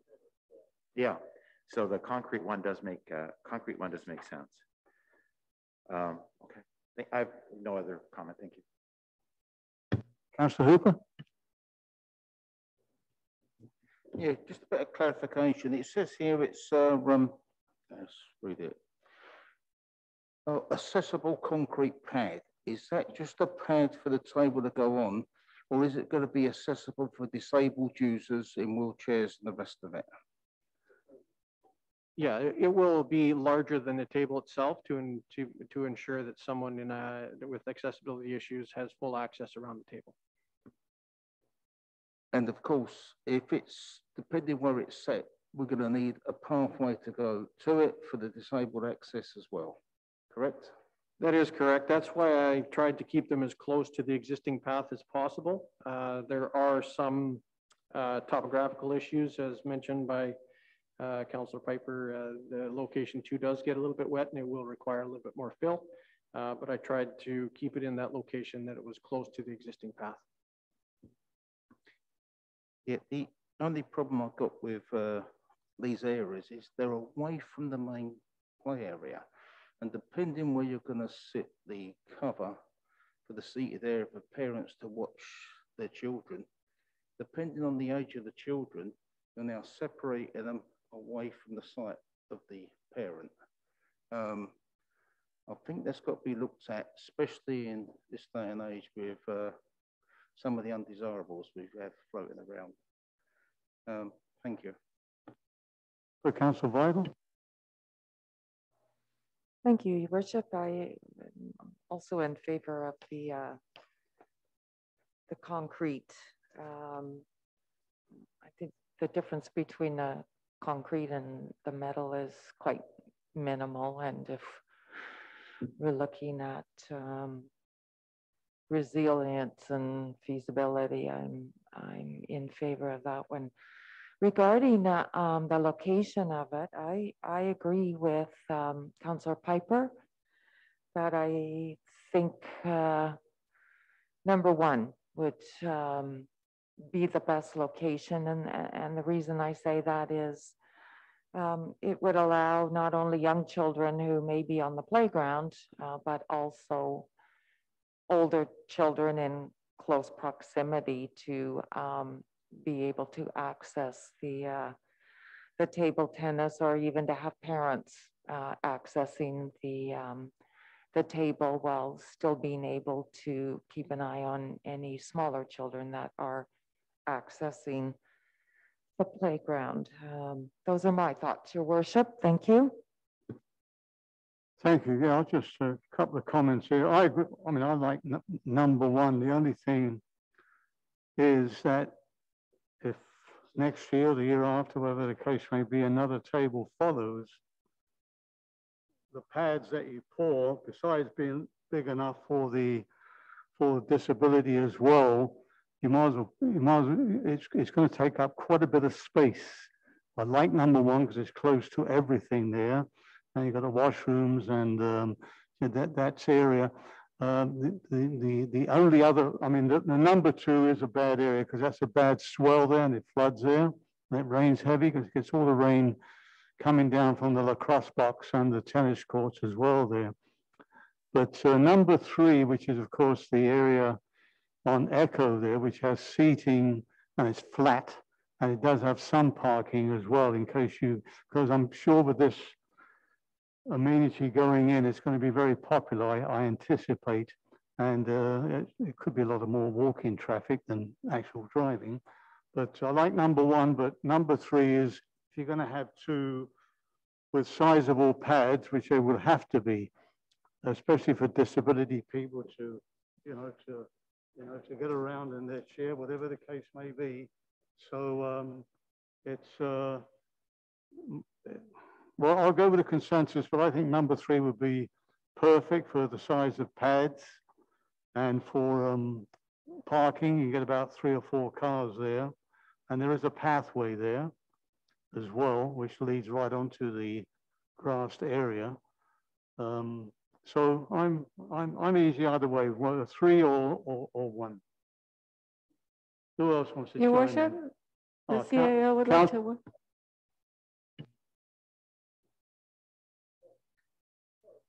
Oh, and no problem. I just have a suggestion for council in that perhaps tonight's direction should be to fund the improvements, and a report should come back, given that all 3 improvements are on their way to being funded in the financial plan this year. It might be best to allow the staff to work up a plan to bring back with the placement of these improvements, especially since we've gone down from 2 tables to 1 with the understanding that a second could be installed at a later date. There might be a bit more work to do on the staff side. So perhaps rather than nail down that location tonight, council could just consider the decision to fund it. Are you fine with that, Councillor Piper? I was going to ask for that, so perfect. Thank you. Councillor Palmer. I was also going to say, I think Councillor Hooper's point is a good one as well. It would be nice to keep in mind where the ping pong table is going to go in view of where the canopy goes as well. I do think all of those things should be thought of. They don't have to be side by side, but I think they should be looked at kind of together in terms of in terms of a plan. So I think having it come back for siting is a great way of moving forward. Deborah? I think I have everything, Your Worship, except for it'll be 1 concrete table instead of 2. 1 table. At 15,000.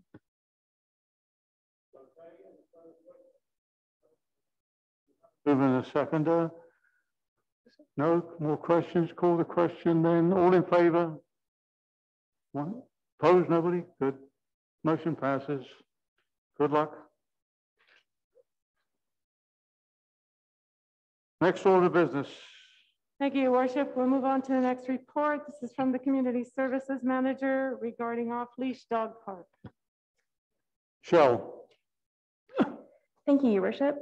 At the January 28, 2022 Committee of the Whole meeting, Council directed staff to prepare a report regarding a proposed off-leash dog park pilot project at Fire Hall Park that did not include dedicated parking or non-essential amenities. Staff is recommending that a portion of Fire Hall Park be enclosed with a 6-foot black chain link fence with 2 double gate entry points. The hours of operation will be from 8 a.m. to 7 p.m. daily from June to September. This coincides with the summer staff hours. And staff is recommending that the pilot project be reviewed following this 4-month pilot project phase with an opportunity for public feedback. We were also asked to look into risk assessment. We consulted with the Municipal Insurance Association of BC, who advised that signage informing the public on proper use of the park and user responsibilities should be placed at entry points. And also village and emergency contact information should be included on the signage. And that the inspection and maintenance of the park would be consistent with the practices and documentation of other village parks. The financial implications are estimated at $75,000 for fencing, landscaping, signage, and sanitation. The recommendation is that the off-leash dog park report dated February 16th, 2022 be received. Thank you. Thank you, Cheryl. So here we have another one for receipt. We have a mover and a seconder. Moved by Councillor Vidal, seconded by Councillor Palmer. So we'll receive this, and then if somebody wants to move forward, they can do. So on the receipt, all in favor? Opposed? In favor? Opposed, Councillor Piper and Councillor Hooper. Motion passes.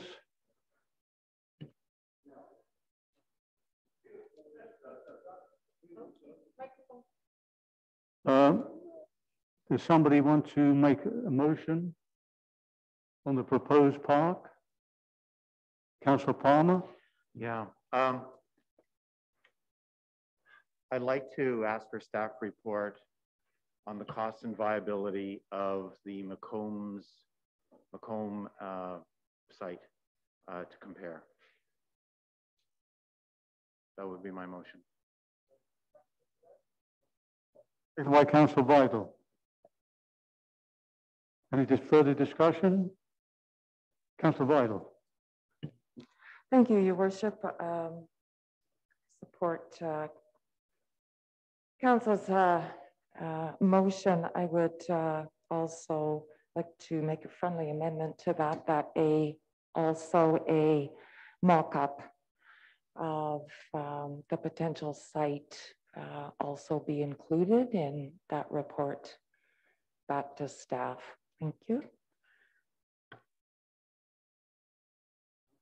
Thank you, Councillor. Councillor Hooper. Yes, thank you.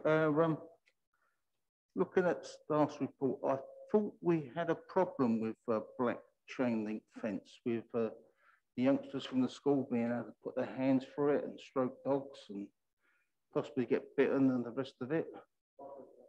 Sorry?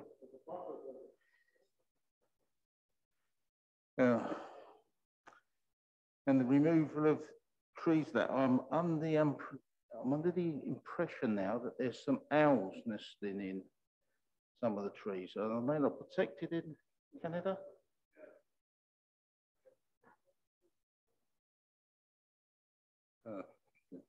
Staff answer that one. Are owls a protected species? Yes, Your Worship, they are. And there seems to be no provision this. Excuse me, Councillor, if I interrupt. Excuse me, members of the public, if we allow the council to carry on with their proceedings, you'll have an opportunity of questions from the public. Thank you. And there's no provision for, it's just one dog park. Have we got is it being separated for smaller dogs? The report says only one, large dogs only, I think. No, thank you. Further discussion? Councillor Vidal. Thank you, Your Worship. I just wanted to echo Councillor Hooper's comments and the issue he raised about it being that proximity to the school. This council is aware that having the park located at behind the fire hall was not my first choice, and I did vote against it, mainly because of a concern with it being in close proximity to the school. Should council agree to go ahead with this, then I would very much like to see a more solid fence surrounding the park. I also have small grandchildren that I will bring down to the school on weekends on the playground. And I see the huge potential for children to, once they see dogs, to run over and, you know, stick their fingers or sticks through it and potentially aggravate the dogs a little. I also wanted to direct a question to Michelle.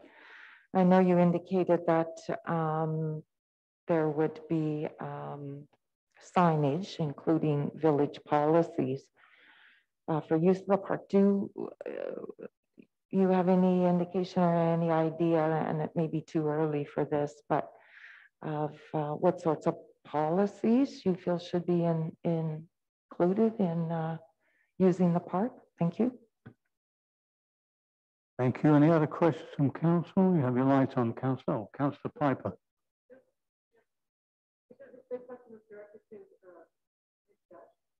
Oh, sorry.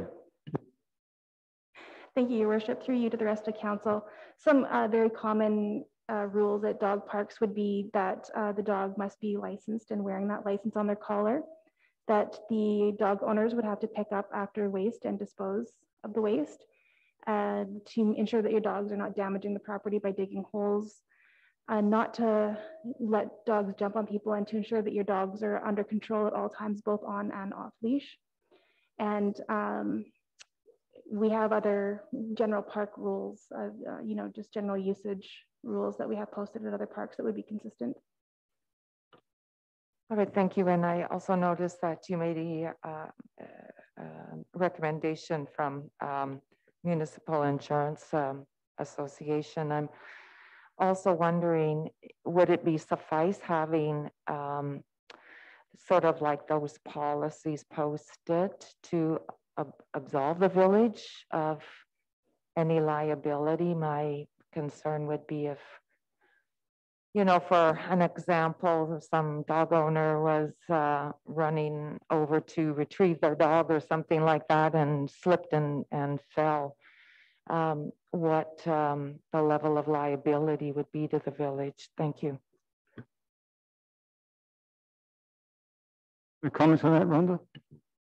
Yes, so along with other parks, you know, we have signage posted that users should use it at their own risk. And then Municipal Insurance Association, BC, advises that we should make people aware of the risks, which would be, you know, having dogs that are off leash would be a risk. And then the maintenance of the park should be documented, as is with all of our other parks and equipment. And the operations manager may be able to speak further to what those documentation procedures are. Thank you. Mr. Cook. Thank you, Your Worship. If and when the park is established, there would be obviously there would be some litter pick and replenishing of doggy bags. Thank you. Any other questions? So, Councillor Piper. Thank you, Worship. Through you to staff. I see in the report that the 4-month pilot project would include an opportunity for public feedback. Early on, when this first came to the table, I made the comment about there should be neighborhood consultation in advance of whichever location was picked. We're so heavily neighborhood based that finding a location that's not going to disturb the peace and tranquility of any of our residents sitting in their backyards or front yards or whatever they choose is nearly impossible. So was that done with this current fire hall location? And what does that public feedback opportunity look like after the fact? I think, well, we've only received that. We have another motion for, but I think the idea was if it did move ahead with the pilot project, it would be reviewed after the 4 months to see whether it's, what the problems were and whether it should be closed down or continued. So that was part of the process in the pilot project. So Yeah. what is the recommendation we have now? That's. I'm not getting my questions answered though. Sorry. Oh, sorry. Yep. So my question to staff was that early consultation done during your works for this location? And the second part of that question is, if it proceeds as is, what does that public engagement look like after? Like, is that an online form? Is that letters to residents? What does that look like? That's, sorry, Your Worship, those were my questions. Questions, thank you. Before I say some words here, what is the recommend? Who's Your asking me? Worship, Councillor Piper had a question for staff, and I believe Ms. Shell can Oh, answer that question. Do you have a comment, Thank you, Your Worship, through you to the rest of council. Very early on, 5 locations were set before council, and council directed staff to do consultation with the community on what locations they would prefer. So it was a broad community-based consultation, and it was done in survey format. The survey was available both online and by paper at the village office. The survey was advertised on the village electronic message board, the 2 bulletin boards, one at the village office and one at the post office, several times on Facebook. There was a front counter display, and a utility bill insert went to all residences. And council received the comments that were included on that survey on the October 4th, 2021 council meeting. And going forward, we had good response from the community using these methods, and we would continue to use those methods to gain feedback from the community.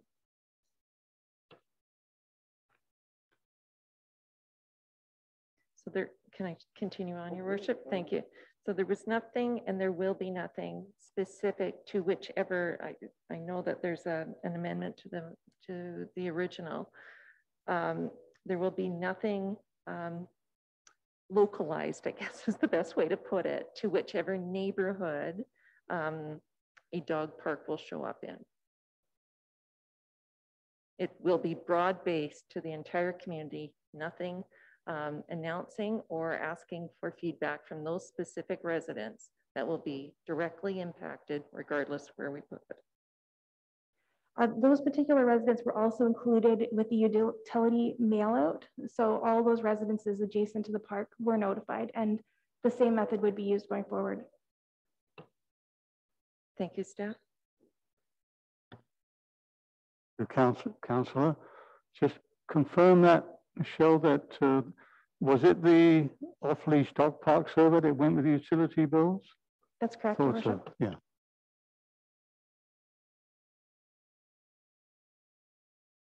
I have a motion now to look at other options. I believe it was the McCombs, is that correct, Councillor Palmer? The McCombs one, which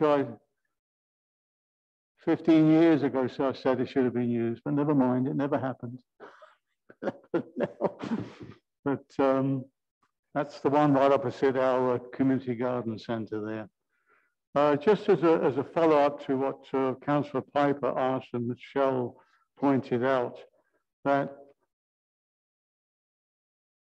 we on council, especially more so because of the pandemic, spent a tremendous amount of time and funds to make it possible for our residents to have communication. Like we set this hall up, I think it was 20,000, whatever it was, to have Zoom, as we were mandated also to make sure that our public either could be at the meetings electronically or in person. So we did that for that reason. we've had, I think in these past 3 years, we've had probably more open houses on different subjects in the village than we've ever had in previous years. We made a point of communicating with the public as much as we can. And of course, when you get something in the mail, which is a bill, which you're waiting for to pay, and there's a survey there, well, you obviously, I would think you would pay some attention to that. And those people who were not on social media were able to come into the village office and pick up a form to fill out in regards to this proposed dog park. I mean, on May the 19th of 2021, the community services manager brought a report to council, which went to from the committee of the whole May the 28th, and then it went, I believe, to the council meeting of the 7th in regards to that, with all the descriptions for an off-leash dog park. Following that, there was the off-leash dog park survey, which ended in August the 31st of 2021 as well. No access to the internet, no problem. Contact the village office for any alternative way to complete the survey. So there was ample opportunity there for residents in the community to get involved. On September the 14th, we had the off-leash dog park survey summary, which is a comprehensive report of what came out of the survey. And it was from residents in the community.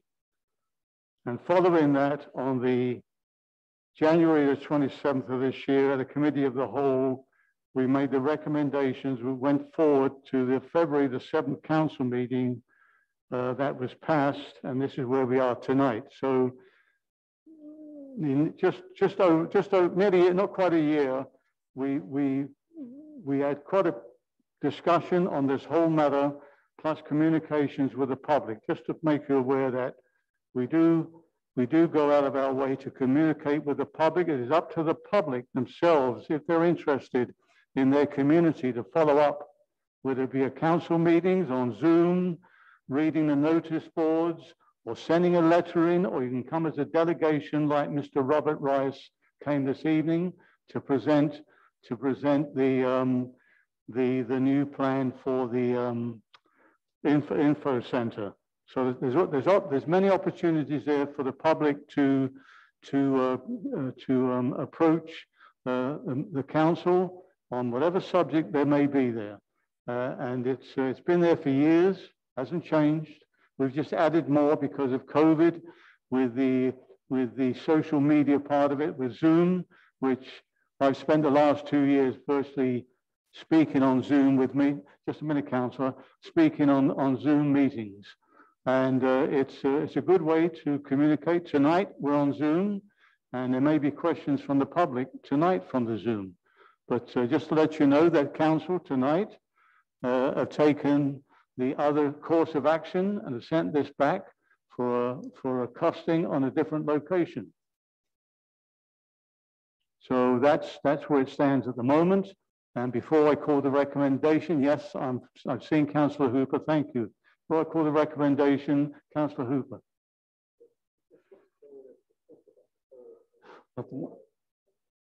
No, her light wasn't on, no. Is on now, no. Did you want to speak, Madam? Yes, oh, sorry, your light wasn't on. Oh, sorry, Your Worship, I should have signaled you with my light.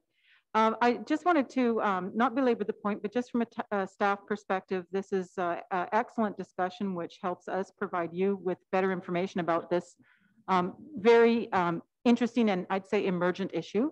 These type of discussions are happening in communities all over BC because this is a new type of park amenity, and it's natural that it might take a little time to get to where you want to be with it if you want to move forward with it at all.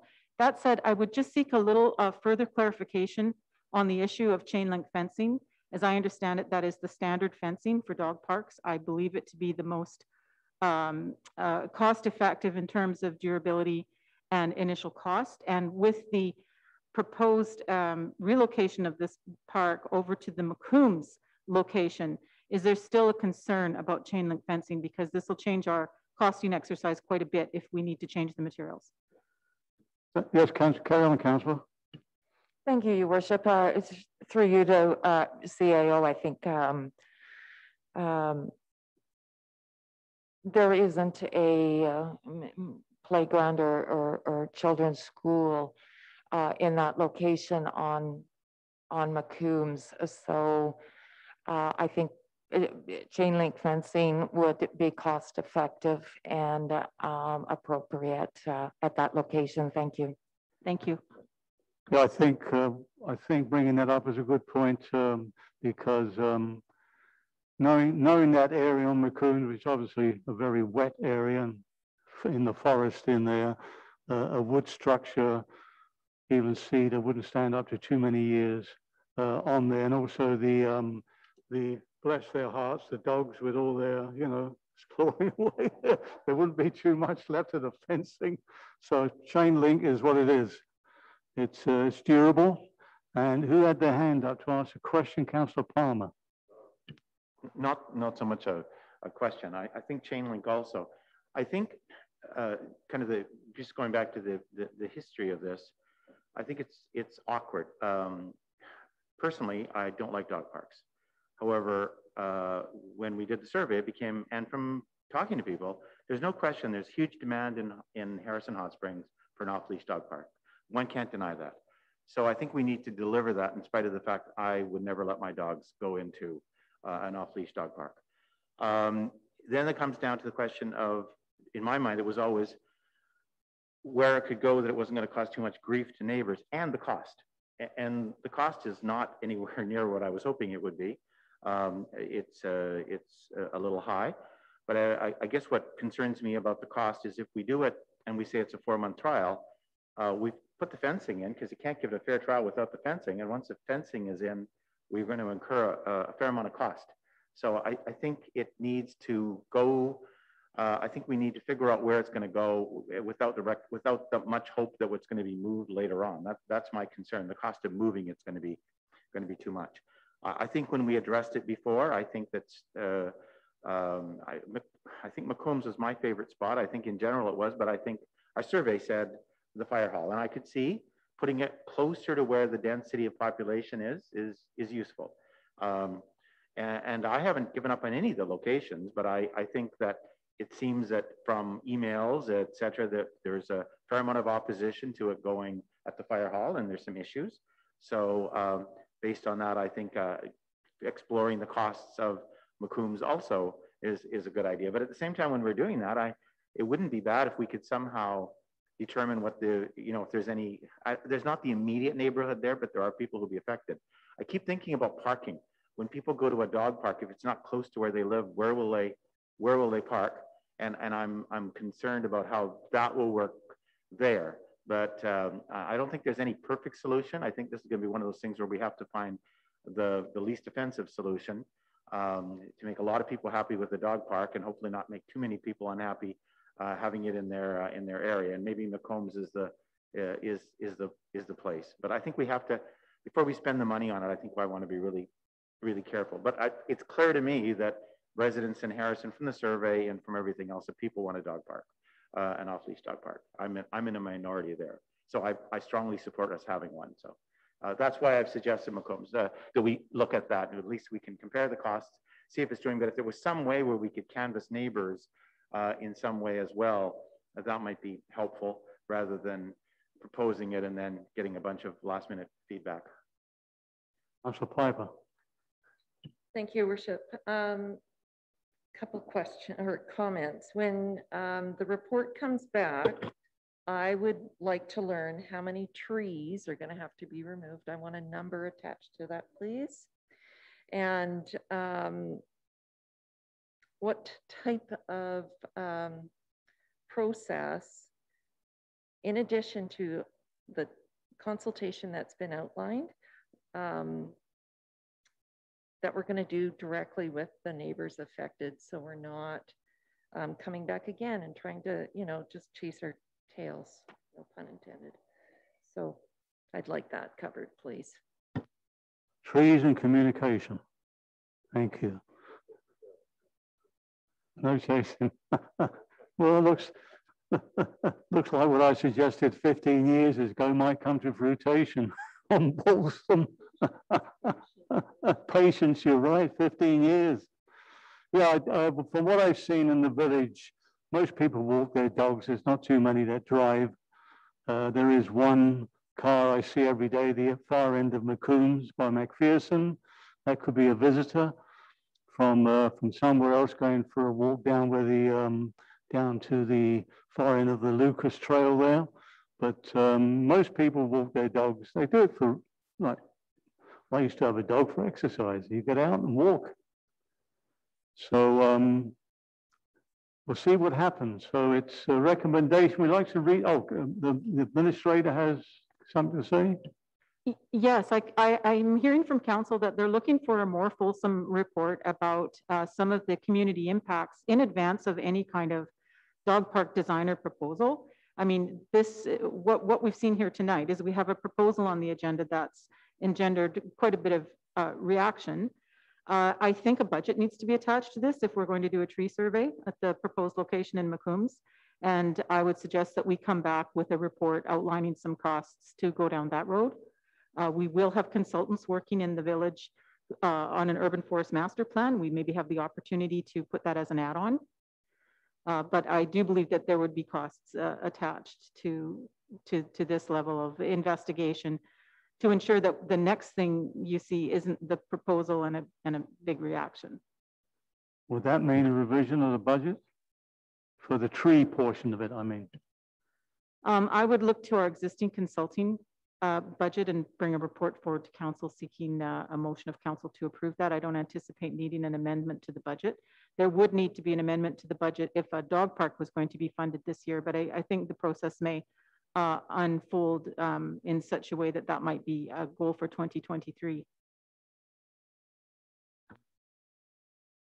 The discussion, we've covered that pretty well, I think. No, I'll call the question then. Oh yes, Councillor. Can I ask just for a point of clarification that the amended motion or recommendation be read aloud again, please?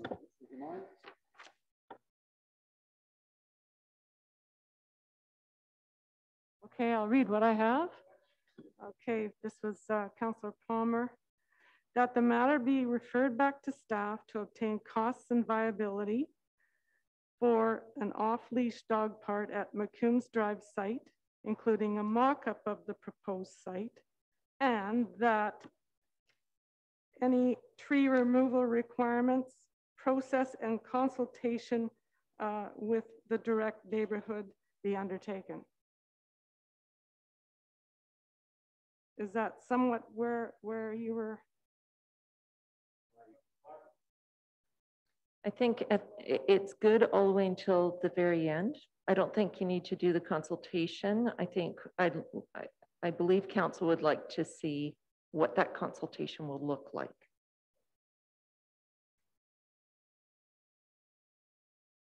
Because we wouldn't have made up our mind at that point, right? So.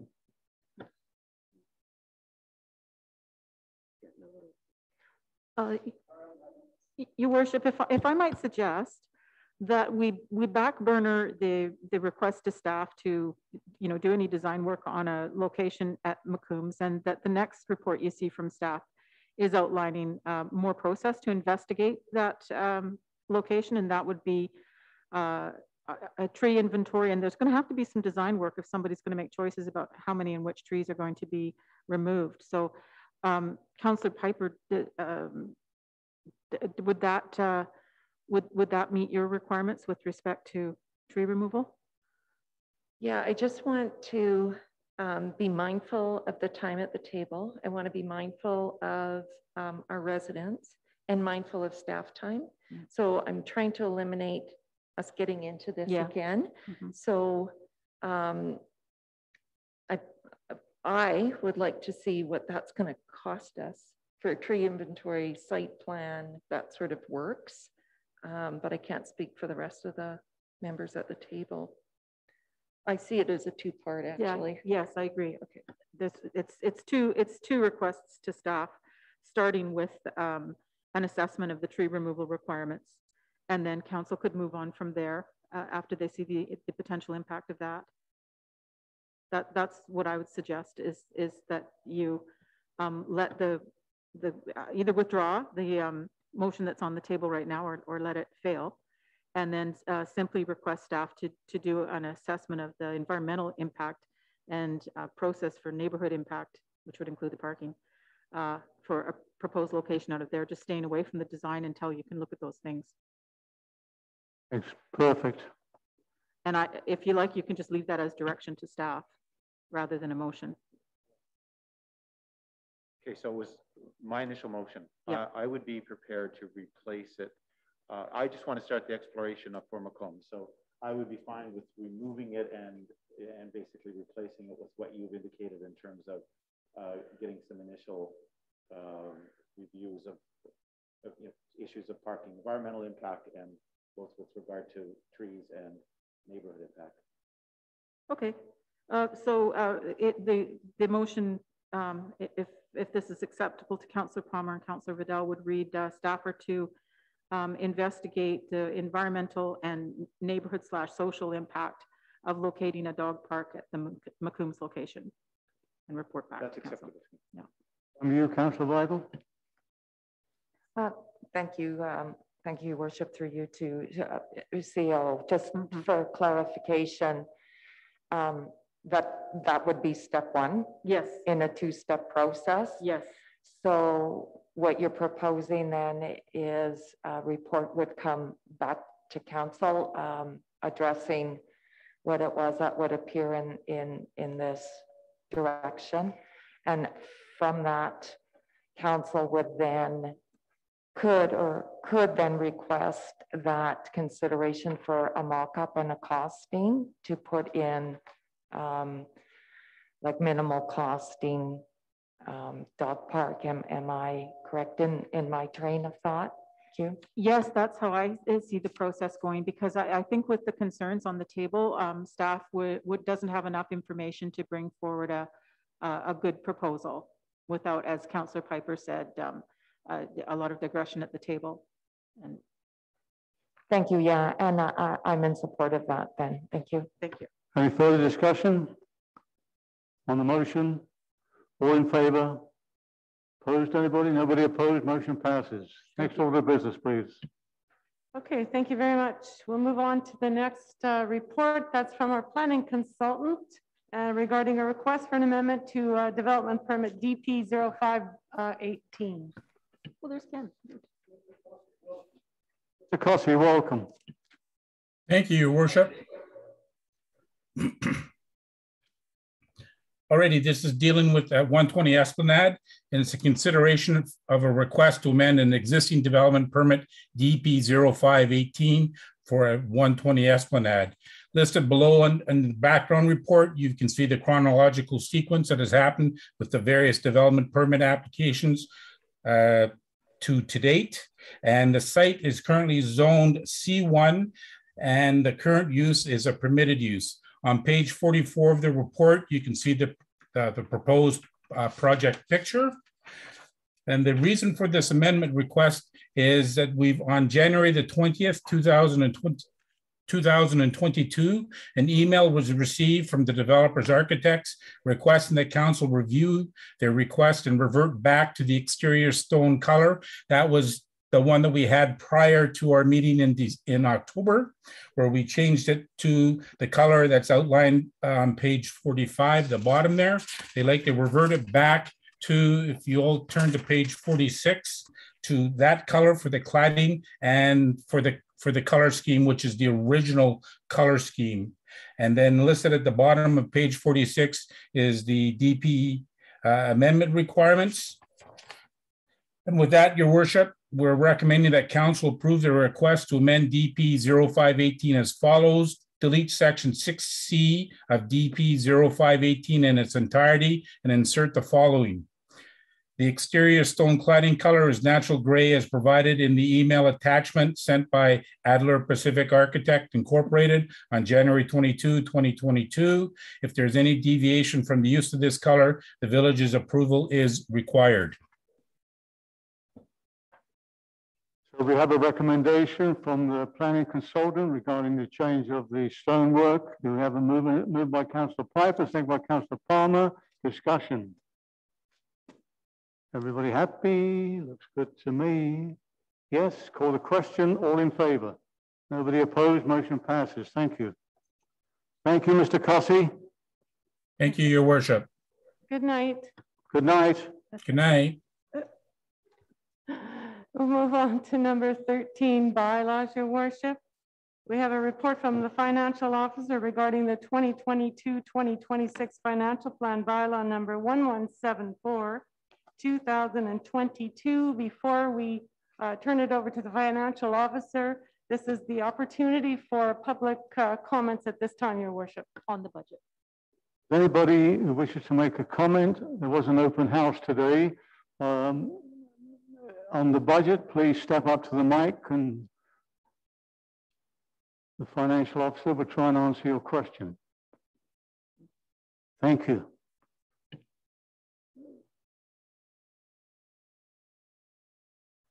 Thank you, Mr. Mayor. John Allen, 398 Hot Springs Road.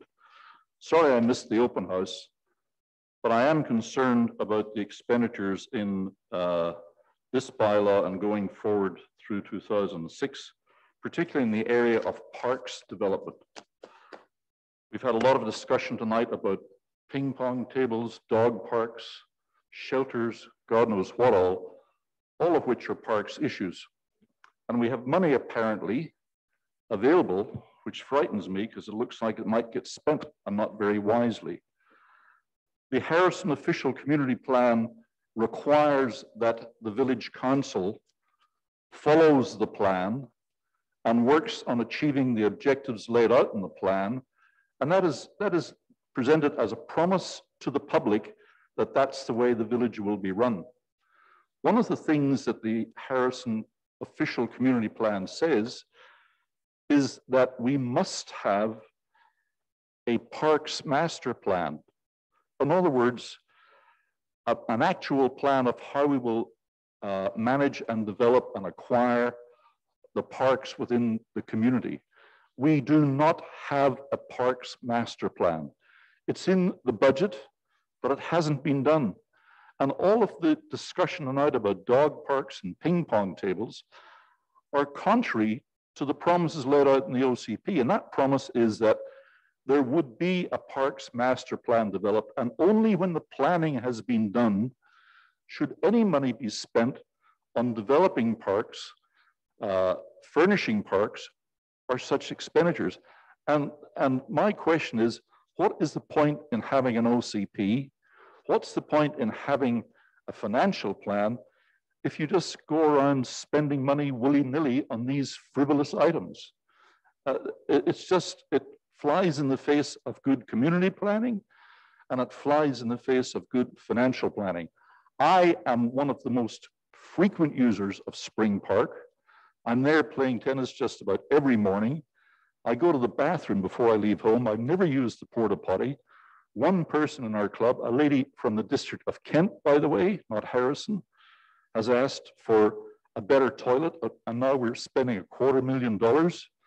I would be happy to provide a porta potty to the park because I own one. I went and bought one. They're $400. It's got a 5-gallon bucket. It doesn't even need to be pumped. To save the village spending $250,000, I'll be happy to provide a porta potty at the tennis courts at Spring Park. This is financial question is, sir? Oh, and financial question is, what's the point in doing any of this financial planning if you ignore the OCP, ignore the promises you've made to the public in the OCP, and are spending money here without proper consultation and without having a parks master plan? It's something that has to be done, and it hasn't been done. Thank you. My question is, why not? Thank you, Mr. Allen. In 2008, a parks master plan was carried out. Would you? I'm speaking, sir. Wrong. I'm speaking, you sir. are absolutely wrong. I'm speaking, parks sir. Master plan. A parks and trails master plan was put together by Craven Houston Powers. It wasn't adopted, but it was a parks and trails master plan. And your reference to the OCP, many areas of the OCP in the last several years have been completed by several councils, from beautification projects to wider sidewalks, to a water plant, upgraded sewer plants, upgraded reservoirs. So the previous councils were looking to the future of the community. And as the community grows, we have to supply amenities for the community. Now, whether it's just one person or 100 people use the washrooms, it's far nicer than having washrooms that are overflowing and can't be cleaned to a certain, I think it's twice a week that they come. And also they're used by people who don't want to use the washrooms for different things on those porta potties. We had that experience on Balsam when they were doing the road works there with a porta potty. So we're trying to enhance the village with our #1 park, which is well used. We also have the East Sector lands, which is looked after by the regional district, and it's one of the most used areas in the Lower Mainland. People coming there, besides our residents, visitors as well. You see the cars there every day of the week, walking through those trails and the Spirit Trail. And now we've enhanced that area with a walking path from McCombs Bridge to McPherson at no cost to taxpayers, all grant money. And there's still now benches and garbage containers to be put in place. Now, I'm just telling you how we're using the finances, Mr. We are very fortunate in this community to have good reserves for our infrastructure. Just you can see that. Look at the financial plan. Good reserves that look after our water, our sewer, our roads. And we're very fortunate that we got into the hotel tax years ago. Otherwise, all this beautification that you see from the front entrance to the beach wouldn't be there.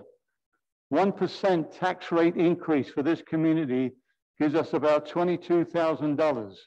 That's not enough to even put a small sidewalk in nowadays. I'm just trying to explain to you, sir, that's all. And that's all I'm trying to do. Is there any other questions before I go to Zoom from the public sitting here about the financial? Please come up to the mic and have your say. Thank you, sir. I can't hear you. You have to come to the mic. Thank you.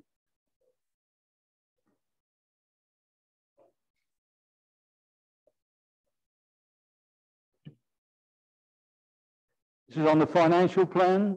Thank you. No, this is about the dog park, so I guess. This is financial plan we're on now, sir. Okay. When you come to questions from the public, you can ask about the dog park. Okay, Thank you. Yep. Before I call on Zoom, from the floor on the financial plan? No, Rhonda? Anybody waiting? Any member of the public on Zoom who wishes to ask a question about the financial plan, please use the raise hand feature. There are no questions from the public, Your Worship. Thank you. So we have a... The financial officer will present her report, Your Worship. Pardon? The financial officer will present her report. Yes, I'm just going to get to that next. Make it all clear here. Please, financial officer, carry on with your report. Thank you, Your Worship. The 2022 to 2026 financial plan bylaw number 1174 2022 is before you this evening. The financial plan was made available for public consultation at an open house held today on February 22nd, 2022, and is presented at the regular meeting of council on February 22nd, 2022 for additional opportunity for the public to provide comment. Accordingly, the financial plan is attached for council's consideration. The recommendation has 2 amendments to it based on decisions made by council this evening. So the recommendation will now read that the 2022-26 financial plan bylaw number 1174-2022 2022 be given a second and third readings with the following amendments. That a permanent washroom be installed in Spring Park at a total cost of up to $250,000 to be funded from Parks Development cost charges to be added to the 2022 financial plan. That a covered sitting area be installed in Spring Park at a total cost of up to $125,000 to be funded from the Parkland Acquisition and Improvements Reserve to be added to the plan. Oh, and that one concrete tennis table be installed in Spring Park at a total cost of up to $15,000 to be funded from Parks Development cost charges to be added to the 2022-2026 financial plan. With that, those amendments, I ask that council consider this recommendation. Thank you. Thank you. And this is here for second and third reading. That's correct. Movement a seconder, moved by Councillor Piper, seconded by Councillor Vidal. Discussion. Councillor Palmer. Were there any comments that came out of the open house today that we should be made aware of? There were no comments at the open house today. And yet, Councillor Hooper. Yeah, just a couple of points. I take it that the figures in brackets are a deficit. I'm sorry, what was that? The figures in brackets were a deficit, not a surplus. I'm sorry, or what? Yeah, the figures in the brackets are a deficit, not a surplus. Oh, yeah, sorry, that's the reference there you're using for the repayment on debt? Yeah, because I see that for this year, at the bottom on capital debt, reserves, transfers and borrowing, we've got a deficit of 5,190,563. But in the following years, that's gone down to 93,000. If you look, the way the financial statements are written for budget purposes, you can see the revenues at the top. The expenses, our budgets are a zero budget. And so the $5 million in surplus from revenues and expenses have to be netted out with the following transactions. That's additional expenditures of 7.7 million. Repayment of debt of 53 million. So these are reductions to that number above. Contributions to reserves coming from that surplus. Transfers from reserves, appropriations from surplus, and equity and tangible capital assets, which net out so that the surplus above has a surplus deficit of $0. That's our budget. We're required to achieve $0 budgeting. So it's not a deficit. It's just a minus for how much is being contributed to reserves from the surplus from the surplus. Right, because the capital expenditure you've got again in brackets on the debt net is $7,792,701. That's correct. For 2022, there will be approximately 7.7 million in capital expenditures budgeted for that year. There is less than that budgeted for 23, 4, 5, and 6 because the only projects that have been identified so far in those years are much smaller capital projects. There are a large number of capital projects identified for 2022, which are offset because we have budgeted for grant funding. We have over $5 million in grant funding that is coming to the budget for the village. That's why capital expenditures are identified so high in 2022. Thank you. The only thing is that I can't support the financial plan because we only had 1 hour for the residents to actually put their case to it. And that was at a time from 10 to 11 in the morning. I've heard back from one resident that said, it was ridiculous. They couldn't get onto it. I don't know if that's their fault or our fault, but just for an open house for an hour on Zoom or to come here, to me is not acceptable. Thank you. From council? Sorry, sir, we've finished. Just a second, please sit down. Please sit down. No, you don't, please sit down. I know you can call a point of order from the public. Any other questions from the council? Oh, Ms. Jones, carry on, please. Yeah, I'd just like to respond to the comments on the open house. The open house was scheduled to start at 10 o'clock, at which it did, and it continued on until such time as it was complete. We had canvassed for comments from the members of public that were in attendance, and then that is a normal process. Had there been more questions, had there been more dialogue required, or questions asked, we were fully prepared to go much longer. We did not restrict it to 1 hour.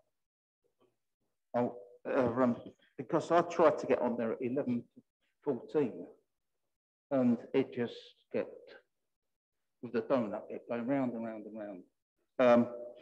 So, no, the public needs more time to actually go through this. And as I say, it's I can't support it on that account. But the explanation, Councillor Weigel, you got through today? Yes, sir. Yes, and I didn't experience any difficulty with logging onto the Zoom platform. So if it's technical, there's nothing we can do about it, Councillor. You know, the internet goes in and out all the time. Sometimes it's bad in Harrison, sometimes it could be bad or in Chilliwack. We have the same problem with Zoom sometimes. It cuts out even in the regional district. So these things happen on social media.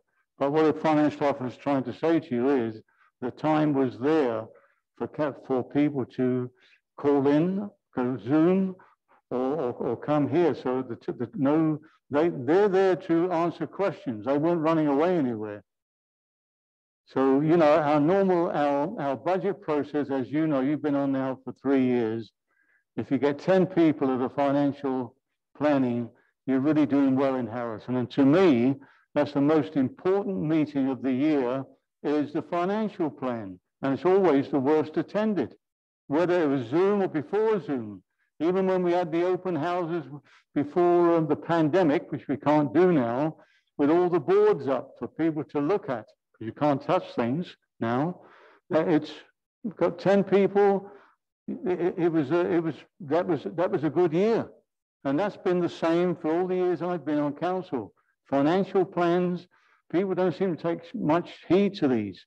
Maybe that which, from my perspective, means that the people in the community are happy with what's going on with their money.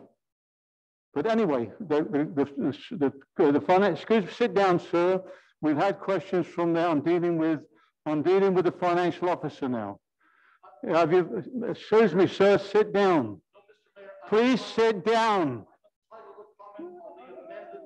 Yes, but will you please sit down, let the financial officer finish first, please. Well, please let the financial officer finish if you wouldn't mind. We're trying to go through a process here, and you're taking up all the time. Please, excuse me, sir. Now, back to the financial officer. Thank you, Your Worship.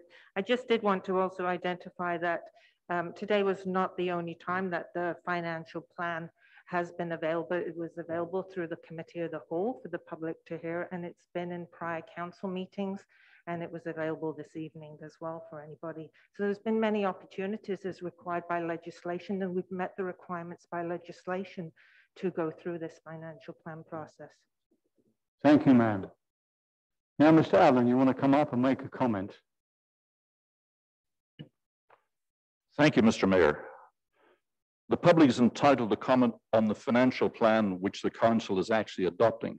My previous comments were made on the plan before you added the 3 amendments. The amendments being the toilets in Spring Park, the shelter, and the ping pong tables. So I'm now commenting on the plan as amended.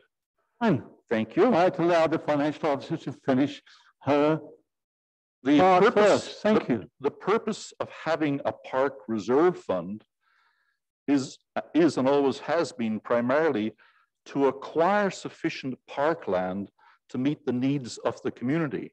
It's only in recent years that somebody has foolishly allowed those funds to be used for buying picnic tables for the beach, ping pong tables, and other stuff. The real fundamental need in the community is open public space for public recreation. And we're very well served by the fact that the ladies of the Spring Ball Committee created Spring Park. The council itself has done very little over the years to acquire land or secure land for parks. We have got money to do that. The big need in Harrison Hot Springs for public parks lies in the south end of the village. South of Spring Park and Firehall Park, there is really nothing except a few petty pocket parks. So the money that we have, which I've now found out is $548,000 in a reserve fund, really should be used to seek out and either acquire land or develop available Crown land to create that open space that's necessary in the south end of the village. There's no playground anywhere south of the school. There's no place to run with your dog. There's nothing but streets and avenues and very poor sidewalks.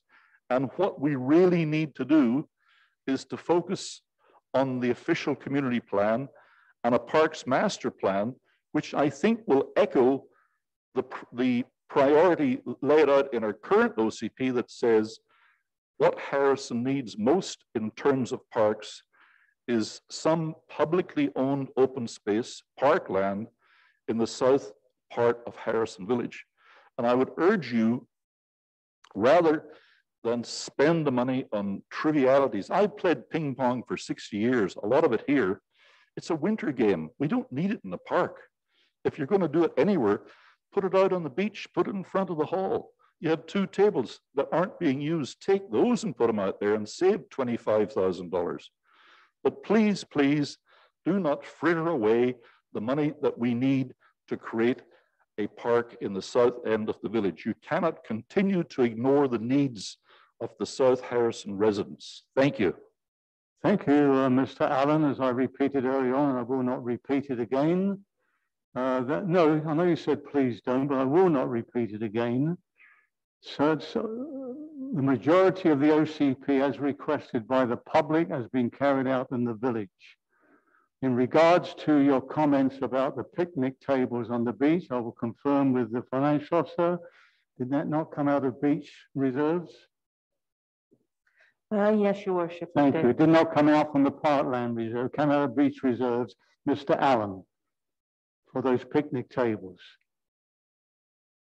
Sometimes, you know, this is the problem with miscommunication that gets out into the public realm and people get the wrong opinion. We try to do the best we can with what we've got for a small community of this size. And I'm going to boast about this. My 4 years as the mayor, or nearly 4, sorry, my 8 years, my 4th term as the mayor, and good councils on each one of them, including the hotel tax. I'm not even bringing in the paid parking. Some $27 million has come into this community. That's a lot of money for a little place like this. And that's been through a lot of hard work and lobbying in Victoria and federal to get the grants that's needed. Last year alone, 2.7 million came into this community for grants, no cost to taxpayers. Virtually all our projects that have been carried out, no cost to taxpayers. You never see on your tax form anything added on there because we put picnic tables in or because we built the wider sidewalks or Harrison Harry at the front entrance or the beach plaza. You'll never will see that, whoever's lived there all those years would never have seen that. All through good, hard work and grant funding. And that's means because we don't sit in our backsides, we get out there and we lobby. We get hold of the right people and deal with it. And we've been very fortunate in this community. And I will keep boasting that, whether people like it or not.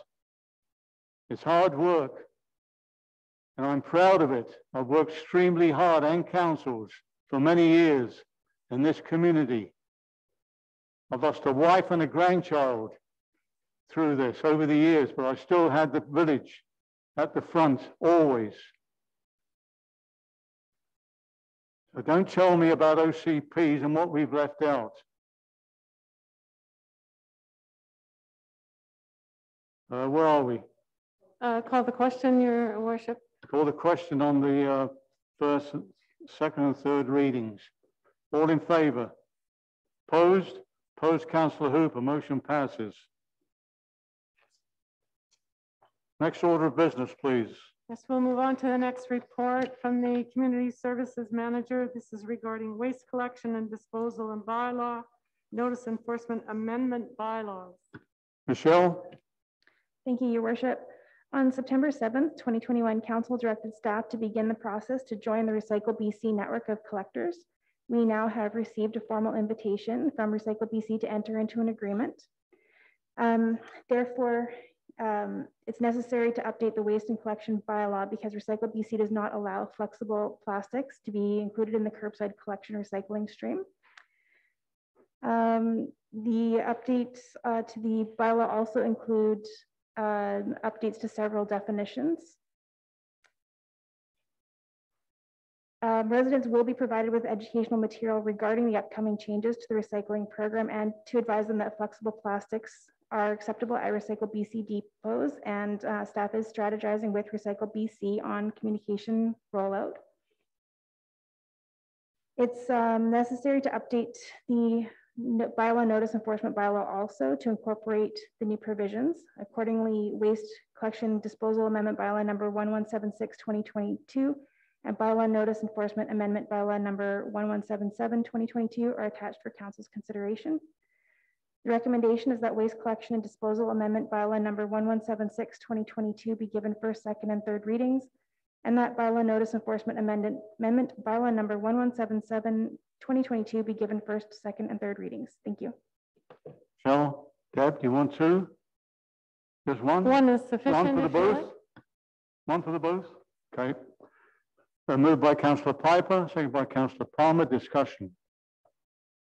Councillor Palmer, oh, hang on, CAO, you have a comment for Councillor Palmer? Yes, I apologize for interrupting. I just might make note that although we're calling for the readings of bylaw number 1172/2022, in the text of the bylaw, it still refers to 1172/2021. So we would just make that text amendment.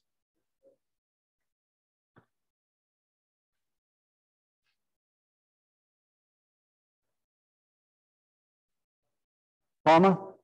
Just for clarification, we've had discussions about this before, and I understood that joining Recycle BC would probably was going to likely provide us with some funding from them. Has that been determined what it will be, or has that been agreed yet, or no? Is that something that's likely to happen, or when would that be in our future? Joe? We're still in the process of entering into the agreement, but that is the process that Recycle BC does compensate for the recycling program.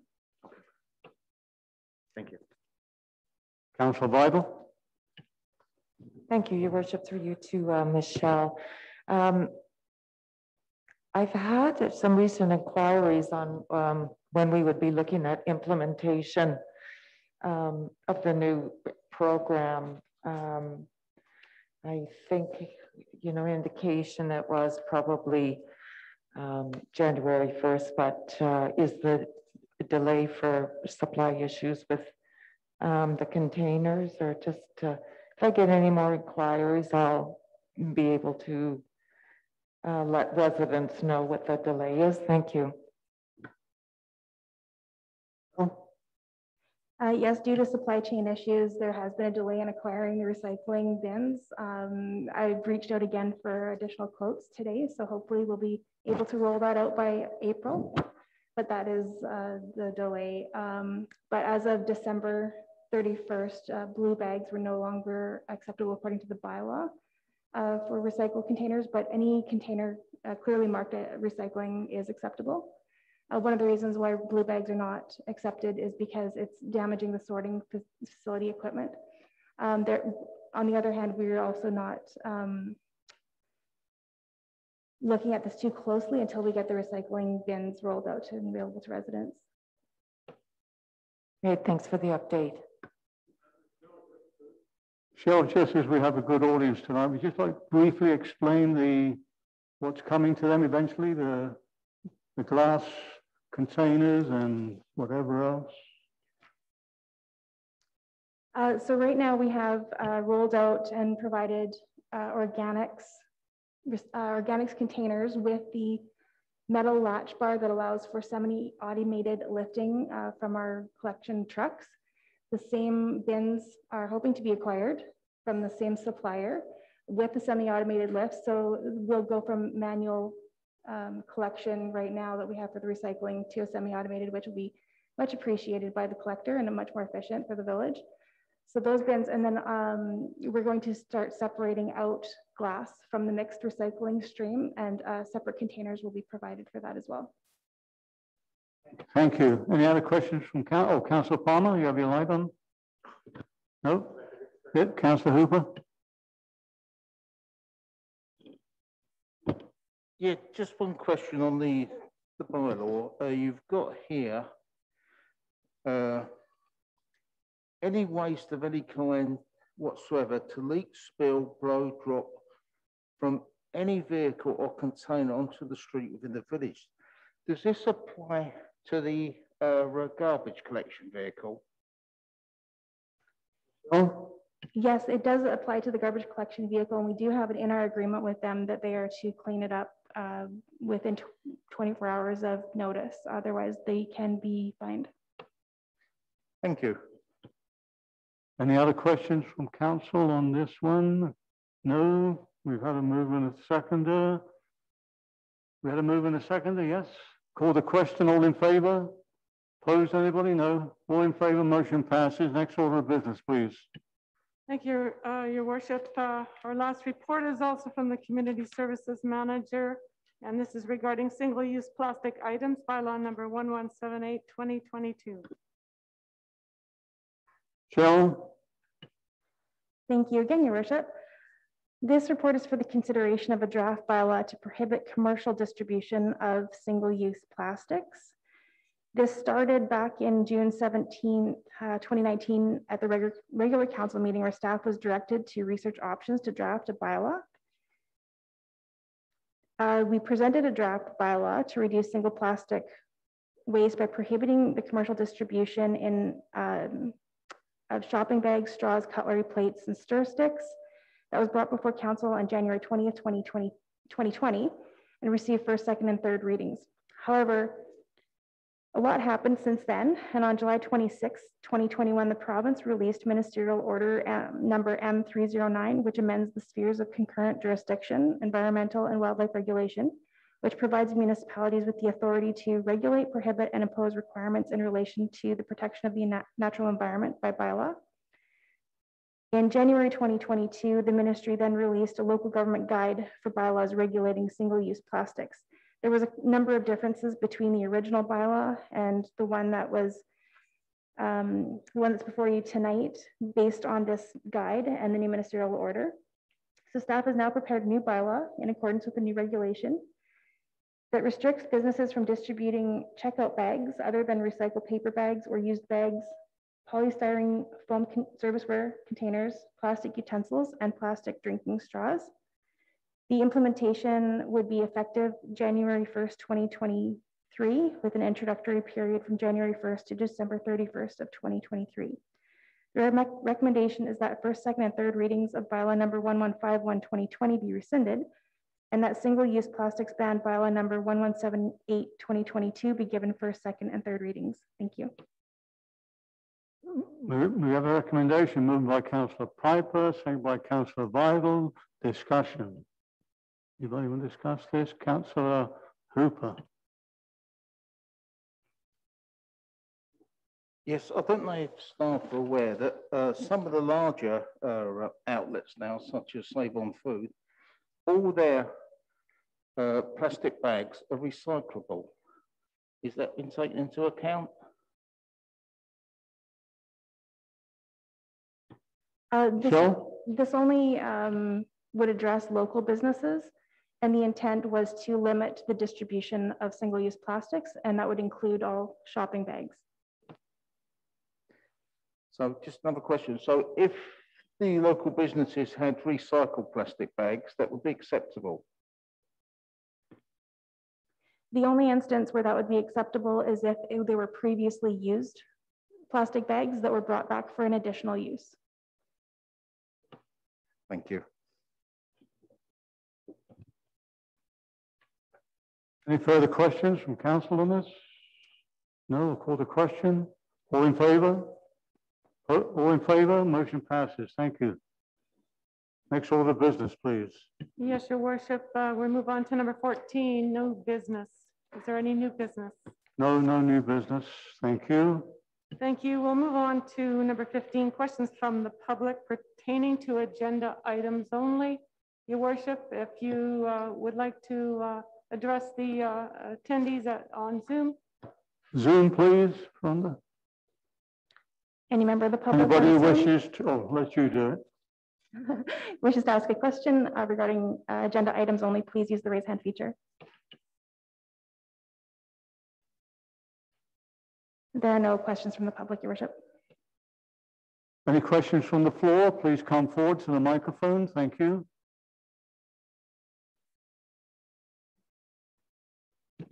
Hello. One of your councilors said that where they want to put the dog park at the fire hall. Yes, there are owls there. There's birds there. There's blue jays. There's all kinds of birds. There's squirrels, raccoons come there. I live there.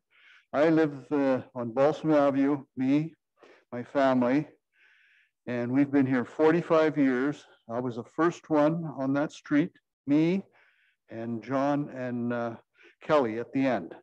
All the trees, all the animals in the back. We used to have deer come down to our backyard in that.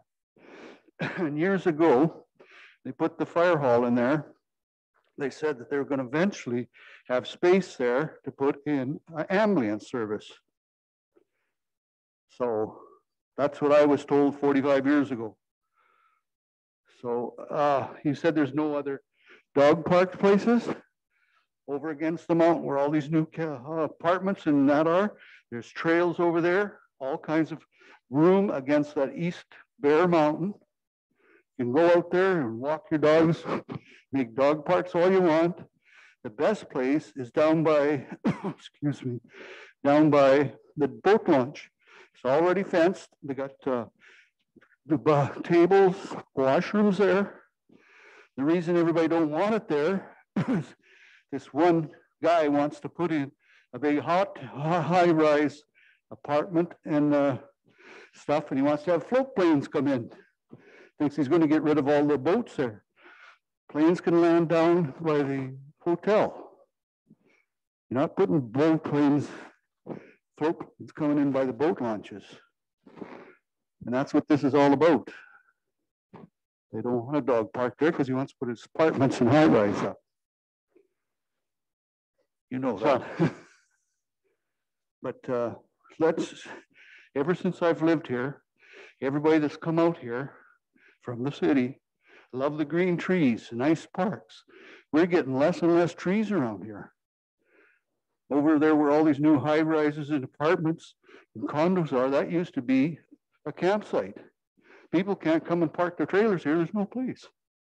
And if they go up the lake, they sure as heck ain't coming back into town to spend money. So that's just all I got to say on that. You, Gary? I'm just getting over pneumonia. So. That's all right. Take your time. Take your time. But I think down by the boat launch would be the best place. You've got washrooms there already. There's fencing. You've got tables. And people can go there, and there's lots of places to park. The dogs can run in the water and cool off. Got water to drink.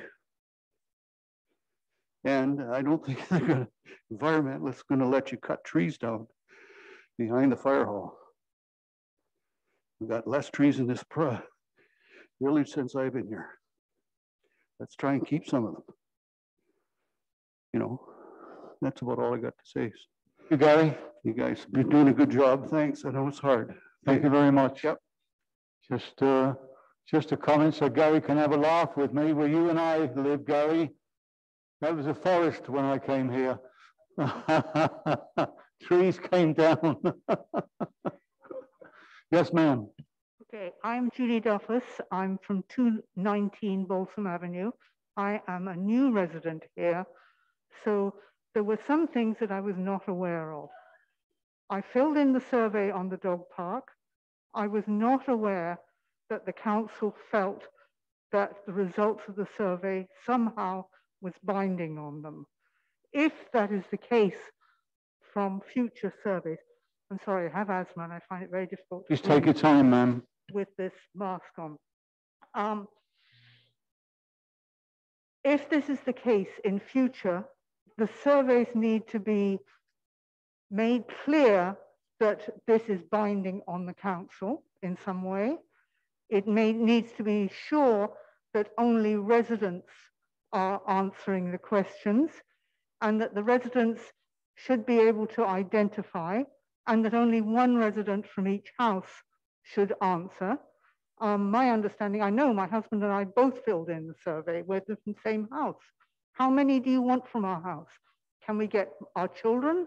One's in New Zealand, one's in Abbotsford. They could fill in the survey. It means nothing unless there's some control on it. And furthermore, when you ask questions, you need to have a proper identification.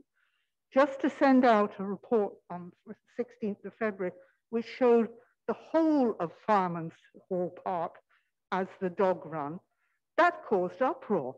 Why didn't you have the information of where exactly the dog run was going?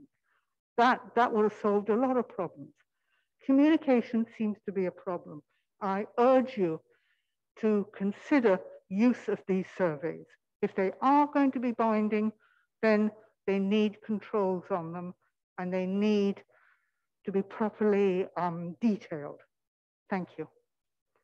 Thank you, ma'am. On the question of binding, I believe that comes under the referendum situation, and that would probably call for an election. So that's a costly situation, unless it was brought up at a general election as part of that election, which has happened in the past. But thank you for your comments. Appreciate it. Yes, sir. Yes, I'm Stan Evans. I'm a resident on Balsam Avenue, right by the fire hall, where they're talking about putting that dog park. We're homeowners there. We've got a dog park. It's our backyard. We all, everyone here, owns dogs. If I want to take my dog out for a run, he can run in my backyard. If I want to take him for a walk, we can walk anywhere we want. We don't need a dog park behind the fire hall. And I want to get behind the fire hall abolished. It's not going to happen. Fish and Wildlife, BC Wildlife Federation, because the owls and the woodpeckers that we got in there are protected. It's not going to happen. We'll have protesters from BC, from Fish and Wildlife coming all the way from Vancouver. It'll be like that truck protest that we just went through. It's not going to happen. It's a bad location. We're the taxpayers. We don't need a dog park. Walk your dog down to Harrison to the beach. Let him run in your backyard. If you're a homeowner in Harrison Hot Springs, you got a backyard. That's your dog park. And I'd like to get it abolished today behind the fire hall for the simple reason is tomorrow morning I'm going to be getting a hold of Fish and Wildlife, BC Wildlife Federation, Ducks Unlimited, whoever I have to get in contact to boycott the whole thing. So instead of wasting your money behind the fire hall, and getting it abolished, period, look for a different location or don't have one at all. We all own dogs.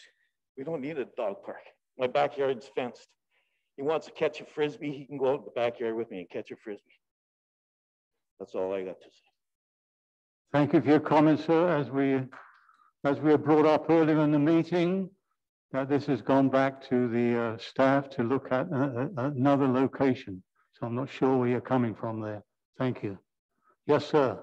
And with our procedural bylaw, we've got about 7 minutes left for the meeting. Thank you. Thank you, Your Worship, councillors.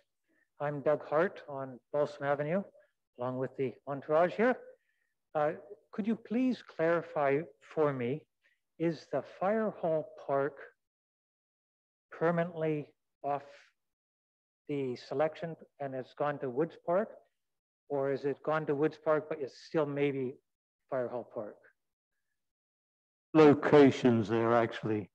One is the one which is closest to the school. Sorry, I'm talking. And then there's the portion behind the fire hall. Right. So I phrased the wrong question. Is Fire Hall permanently off and McCombs and Chestnut on? Or are all 5 still on the possibility checklist? Gone back to the council to look at the viability of the Balsam 1 acre that the village owns there. On Balsam Avenue, to come back with some recommendations on the costing and also public awareness down that part of McCombs. So that's the recommendation that council passed tonight. Okay. So lots have been said in emails and other speakers tonight. I would just like to add one more set of comments. If on the survey, it had included for each of the 5 locations given, how many residences would have been affected, how many residences properties abutted the dog park, and how many natural corridors, I'm confident that the fire hall would have been last of the chosen, and likely McCombs and Chestnut would have been the most chosen. You can't make a valid selection when you're not given enough information. And sadly, as you pointed out with the budget, most people aren't willing to do the research. So I'm very thankful that you're now considering the McCombs and Chestnut, and I hope that the fire hall is permanently off the possibility of selection. Thank you to all of you. Thank you, sir, for your comments. And you've got about 3 minutes, Mr. Allen. That'll be fine. John Allen, 398 Hot Springs Road. I'm quite familiar with the 1 acre on McCombs Drive at the end of Chestnut because I acquired that for the village in 1983. It was supposed to be a well site. It's 660 feet, 10 chains by 10 chains on each of the 4 sides. But my question is, why would you set out to spend such a large amount of money on chain link fencing on an experimental site when you don't need to? You've got about 3,000 feet of snow fence, which you only use in the winter on the beach that's sitting in the works yard. If you want to try and fence off any portion of land for an off-leash dog run, and I would strongly suggest that should be the space between the pickle and the tennis courts, then you can use the snow fence, put it up in a day, take it down in a day, add a couple of gates, and you've got the job done and you've saved thousands of dollars. So why would you even consider putting in a permanent chain link fence, which pretty well means that that's going to be the permanent site, because you're not going to take it out and throw it away at the end of the 1-year experiment. Thank you. Mr. Allen, with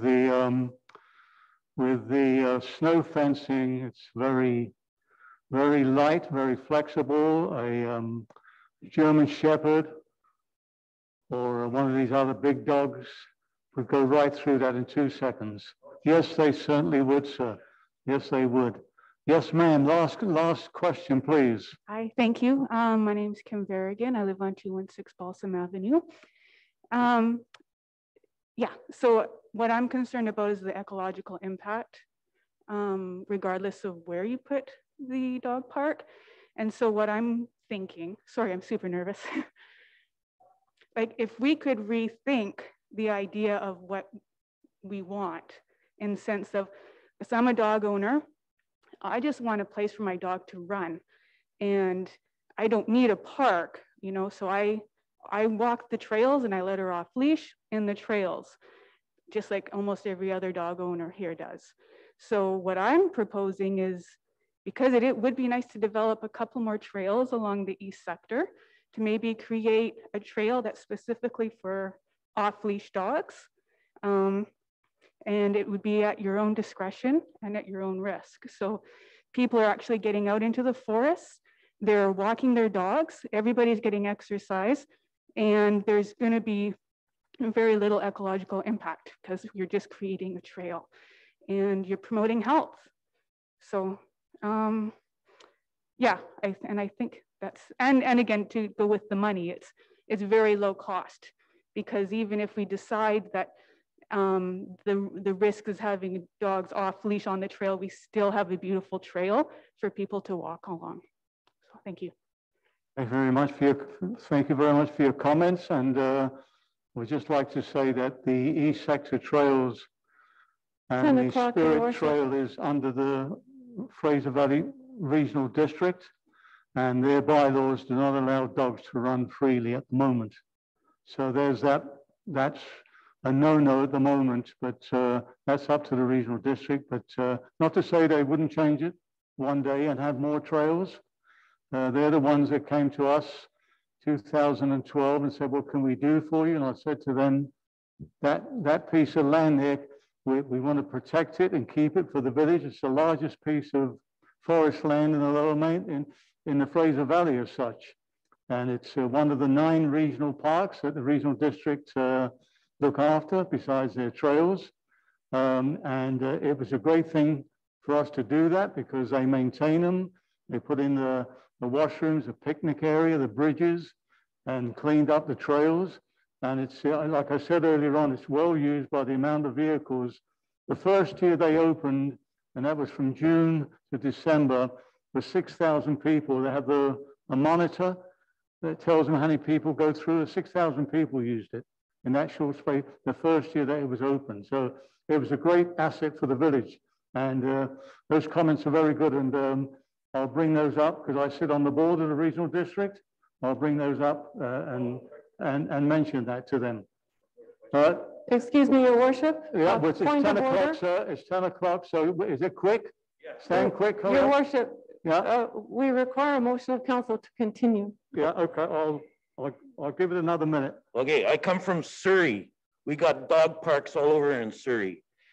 There was a little girl with a beagle took her dog to one of those dog parks, and that she went to get her dog.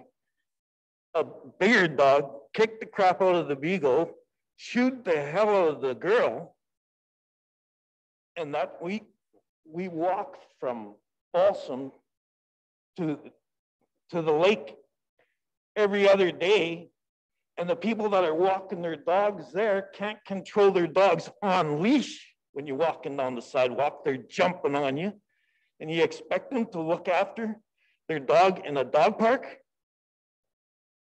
They got no control then. So if my granddaughter is in that dog park walking our little Pekingese, and one of those dogs decides it's going to break loose and chew up my granddaughter or my Pekingese or Pomeranian, they don't work.